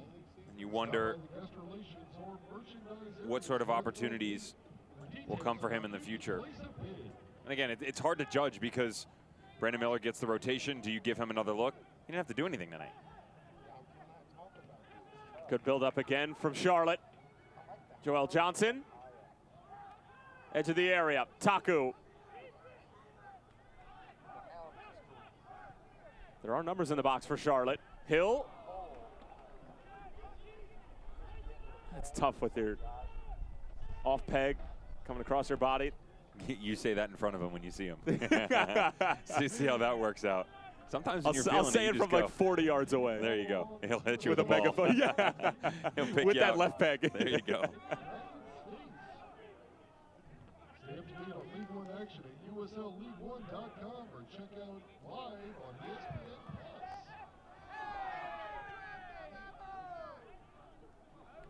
Two veterans showing good sportsmanship in Chambers and Herrera.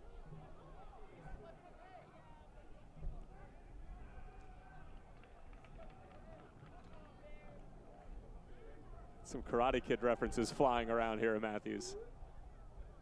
There was no leg sweeping going on. As that one gets all the way across, could be out for Bethlehem, blocked off the line and stabbed home. Bethlehem Steel get one back in the 80th minute.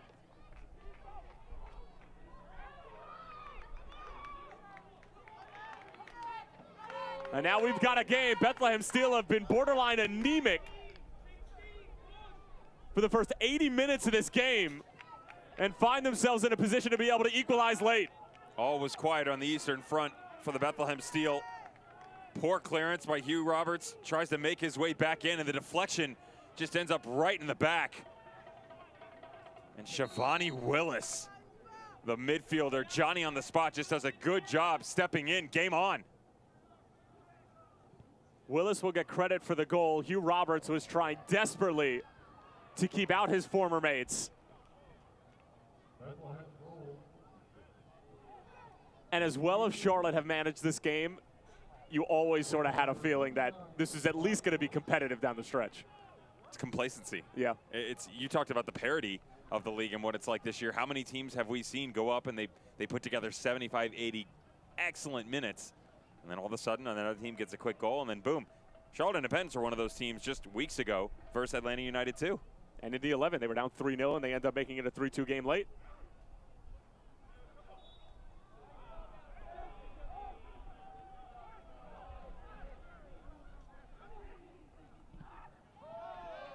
Good challenge from Alex Martinez. Up steps Tico.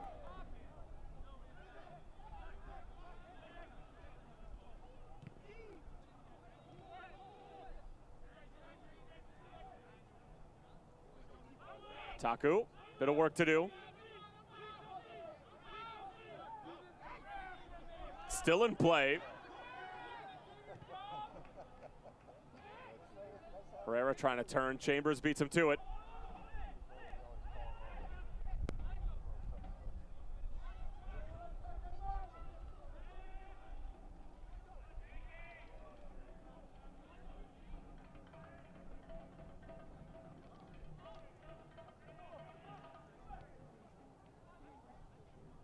Nice little touch. Bies will be able to get there. Well played from Zandy. Second ball falling for Chambers. He wants it right back. Real out on this left side. Real clips it in.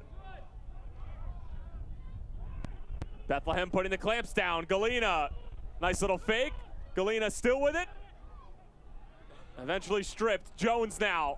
Bizo lashes it across, and nobody from Bethlehem could quite get there. This is going to be a bumpy last 10 minutes, I'll tell you what. Jim McGinnis better tell his boys, we have to see this match out. Most of the time they're playing from behind, and how are they going to handle it down the stretch with the lead? The answer so far is not very well. What a ball in. Great ball across the top of the box. Ferris could not get onto it. Shivani Willis tracking. Very impressive play for the Steel over the past 4 or 5 minutes. Something about that 2-goal lead. It really is incredible, isn't it? They always say it's the most dangerous score in a soccer match that you can have. You get that 1 goal, get the momentum, the next thing you know, you're up 3-2. Then again, 2-0, get it to 3, and the opponent just seems to kind of fade away from the match. Herrera in for Armin, but Ofemo gets there. But it's just amazing because if Herrera doesn't find that goal, Charlotte, I'm sure, are sharp as attack, getting things done defensively, and just going to grind out a 1-0 result. But the minute that second goal goes in, yeah, they become St. Louis. Everybody switches off. Oh my God. No, it's no disrespect to them, but they do it. They get 1 goal, and they just remain composed on the defensive side of things. Instead, Independents have gone the other direction. They've allowed themselves to be exposed, but you're starting to see a bit more emotion and aggression, to be fair, out of the Bethlehem Steel. It's the most lively they've been over the course of this match, the past 5-6 minutes. So what you're saying is you're advocating for teams not to go and get the second goal. Definitely not saying that. I'm saying if you're St. Louis, you are. What words in my mouth?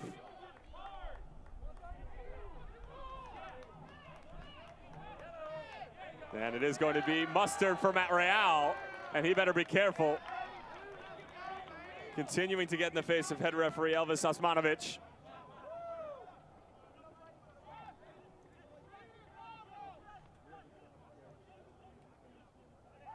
Matt Real's night has actually livened up a bit in the second half. Joel Johnson becoming a bit more active.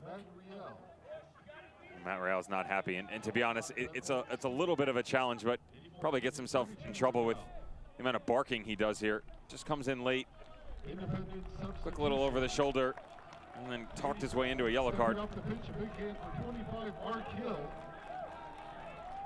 Stepping onto the pitch, number 29, Abdoulaye Manzali. So Mark Hill comes off. And Abdoulaye Manzali comes on.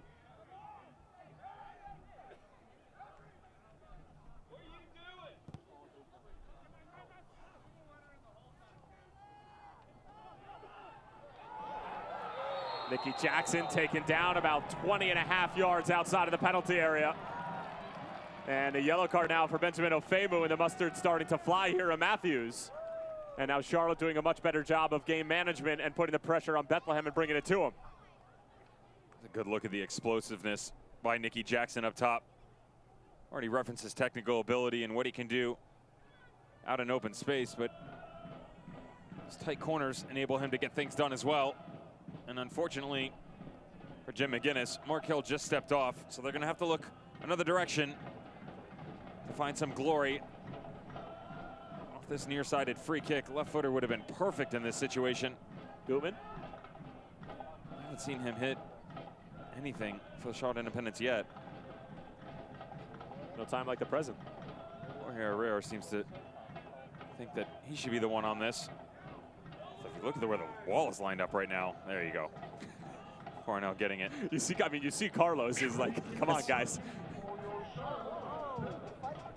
There's Alex Martinez. What about our new rules? They haven't put them into play yet, and you and I will discuss this, but coming soon in the future, you won't be able to do that.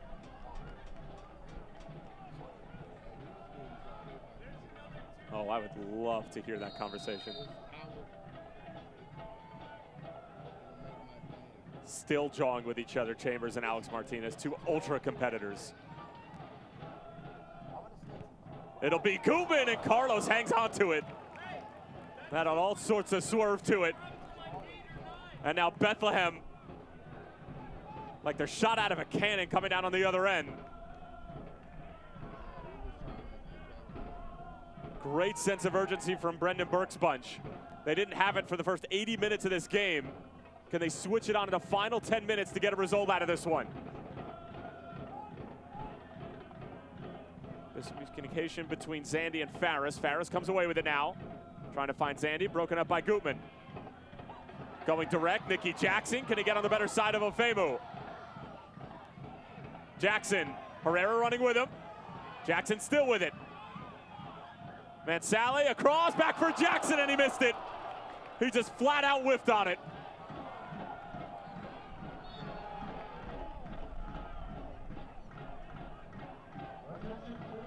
He made all the right decisions. Cannot believe it, Kenny. Does so well here to be patient and allow Mansally to come in on the left-hand side. He trusts his winger will repay the favor. He does, but he cannot drop the dagger on the doorstep. That would have been the end of Bethlehem Steel for sure. So instead, Bethlehem coming down on the other end.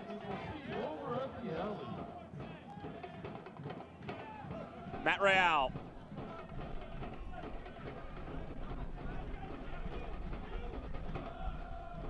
'89th minute.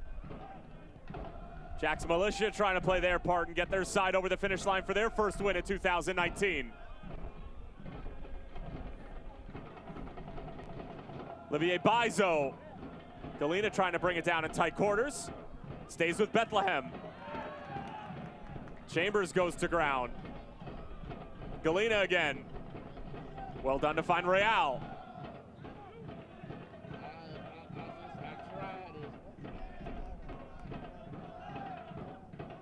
Derek Jones. Chambers. Real again. He curls it in. Curtis Anderson off of his line. And easy pickings. How about Jorge Herrera? Letting the Englishman know to just slow things down a bit. We have a lead. Let's show the professional side of us and take as long as possible to get rid of this ball.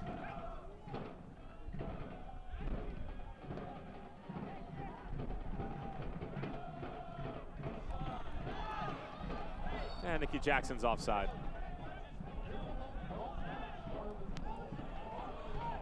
So the initial word on pitch level is 4 minutes of stoppage time, but it is subject to change.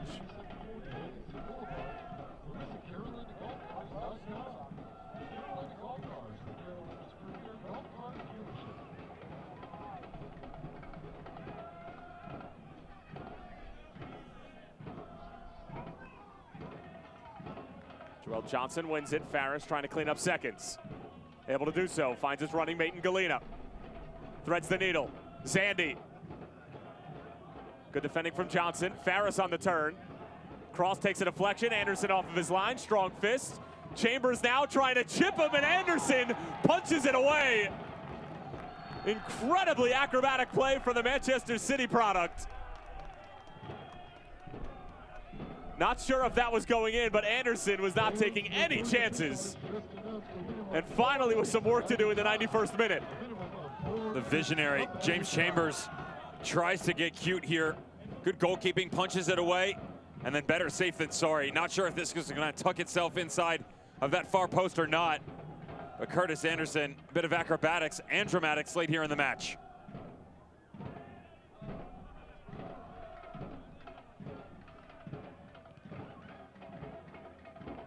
Well, he couldn't have possibly thought that his professional debut was going to come without a few bumps in the road.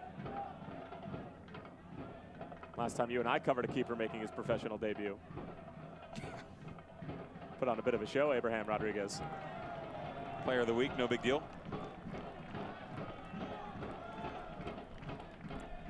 That was brilliant, wasn't it?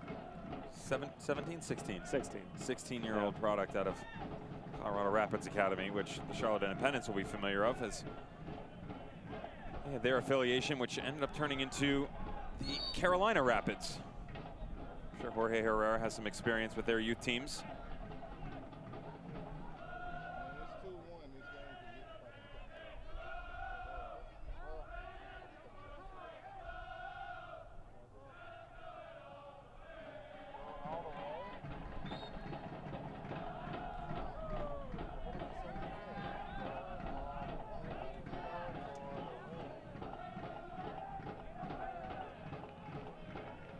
Almost into the 3rd minute of stoppage time, and tonight's stoppage time is brought to you by Jack's House.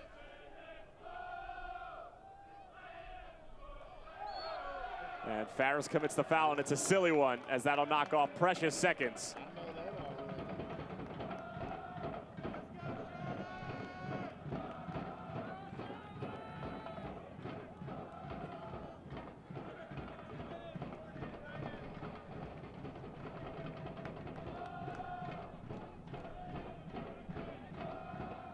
Jorge Herrera's goal right now stands as the game winner and stands as Charlotte's avenue to their first win in the Jim McGinnis era.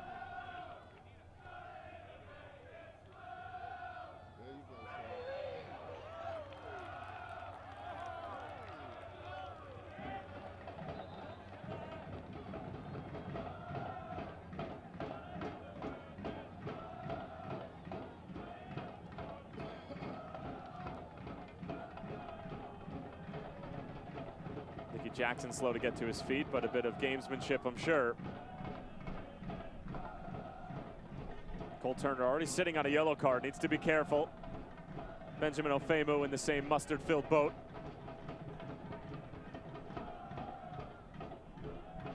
You would hate to see Cole Turner get thrown out at this point in the game, and good on the referee to just let them play on a bit. Not too much leftovers here for the Bethlehem Steel to get too much more done, especially with Charlotte Independence standing over the ball.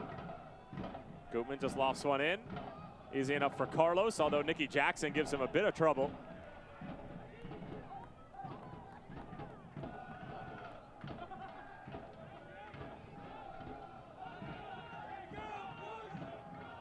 Not much time left now.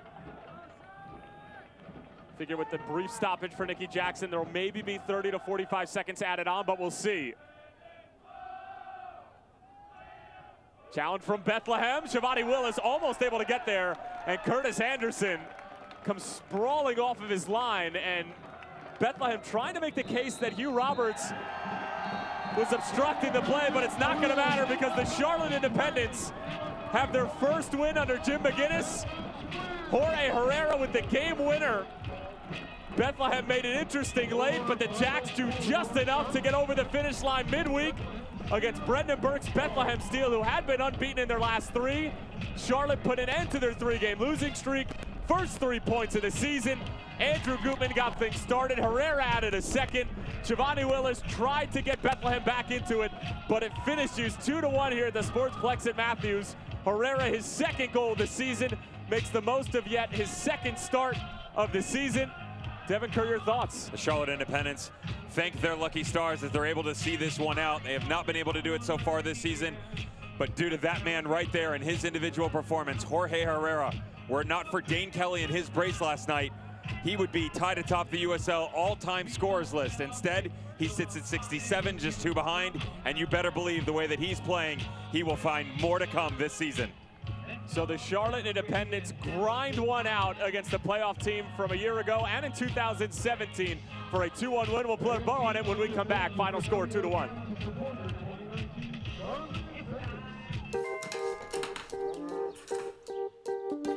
Thanks. It's like a smart thing. What's the weather? Sunny. Perfect chicken eating weather. How'd you get in here? It's time for chicken. What's the traffic like? Rerouting you to chicken. Okay. Hey, Calzo, order pizza. Ordering chicken. No, pizza. Chicken. Okay, chicken it is. Chick-fil-A nuggets make dinner delightful. Now that's smart. These are the hands of Novant Health. The hands saving lives. Taking control when it matters most.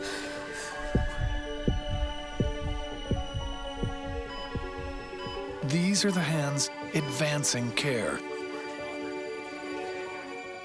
They're skillful, precise, and compassionate. It's gonna be okay from here. They're the hands giving you strength. Those same hands delivering specialized care also take the time to hold yours. And they'll be waving goodbye as you walk out of our doors and back to your life. These are the hands of Novant Health, the hands making healthcare remarkable. Full time here at the Sportsplex at Matthews, and it is all smiles for the Jacks as they get that large chip off of their shoulder. Their first W of the 2019 USL Championship campaign. Tyler Terrence along with Devin Kerr, thank you so much for having tuned in. And if you're just tuning in, well, first of all, shame on you. Second of all, we'll help you out a little bit. Full-time highlights here from North Carolina. And Devin, I mean, again, it's another complete performance from the Jacks, but this time they're on the right side of a scoreline to get their first win. Andrew Gutman was brilliant in the first half. He disappeared a little bit in the second, but still was able to find some good things in the attacking third. And defensively, although he really didn't have much to do, Bethlehem, I think the way to sum it up, as you get a look at the opening goal from Gutman, they just didn't look themselves tonight. They didn't get off the bus till the 77th minute, and then Shivani Willis decided to get involved in the 78th. So anytime that you decide to wait that long to get into a match, make it difficult on yourself. Andrew Gutman gets his second goal of the season. Love what Mark Hill was able to do from set-piece opportunities. Jorge Herrera, we said it at the top of the show. We said it 10 minutes into a match. You have to find a way to get the Colombian involved and make sure that he's in your 11. Tonight was the reason why. Too many opportunities that he couldn't finish. However, he stuck around. They nurtured the relationship with the likes of Alex Martinez on the right-hand side, who had his best performance by far of the season. Andrew Gutman got involved, Nicky Jackson, and they just waited for it to come. And then this moment, Alex Martinez, back post, Jorge Herrera, 67 goals. This is why he's on the field. Every single match you have to find a way. And we said, listen, maybe it doesn't necessarily fit the style anymore, but find a way. He made an impact against a team and the likes of Bethlehem Steel that it's very difficult to do so. They've shown that in the past, and especially in 2019.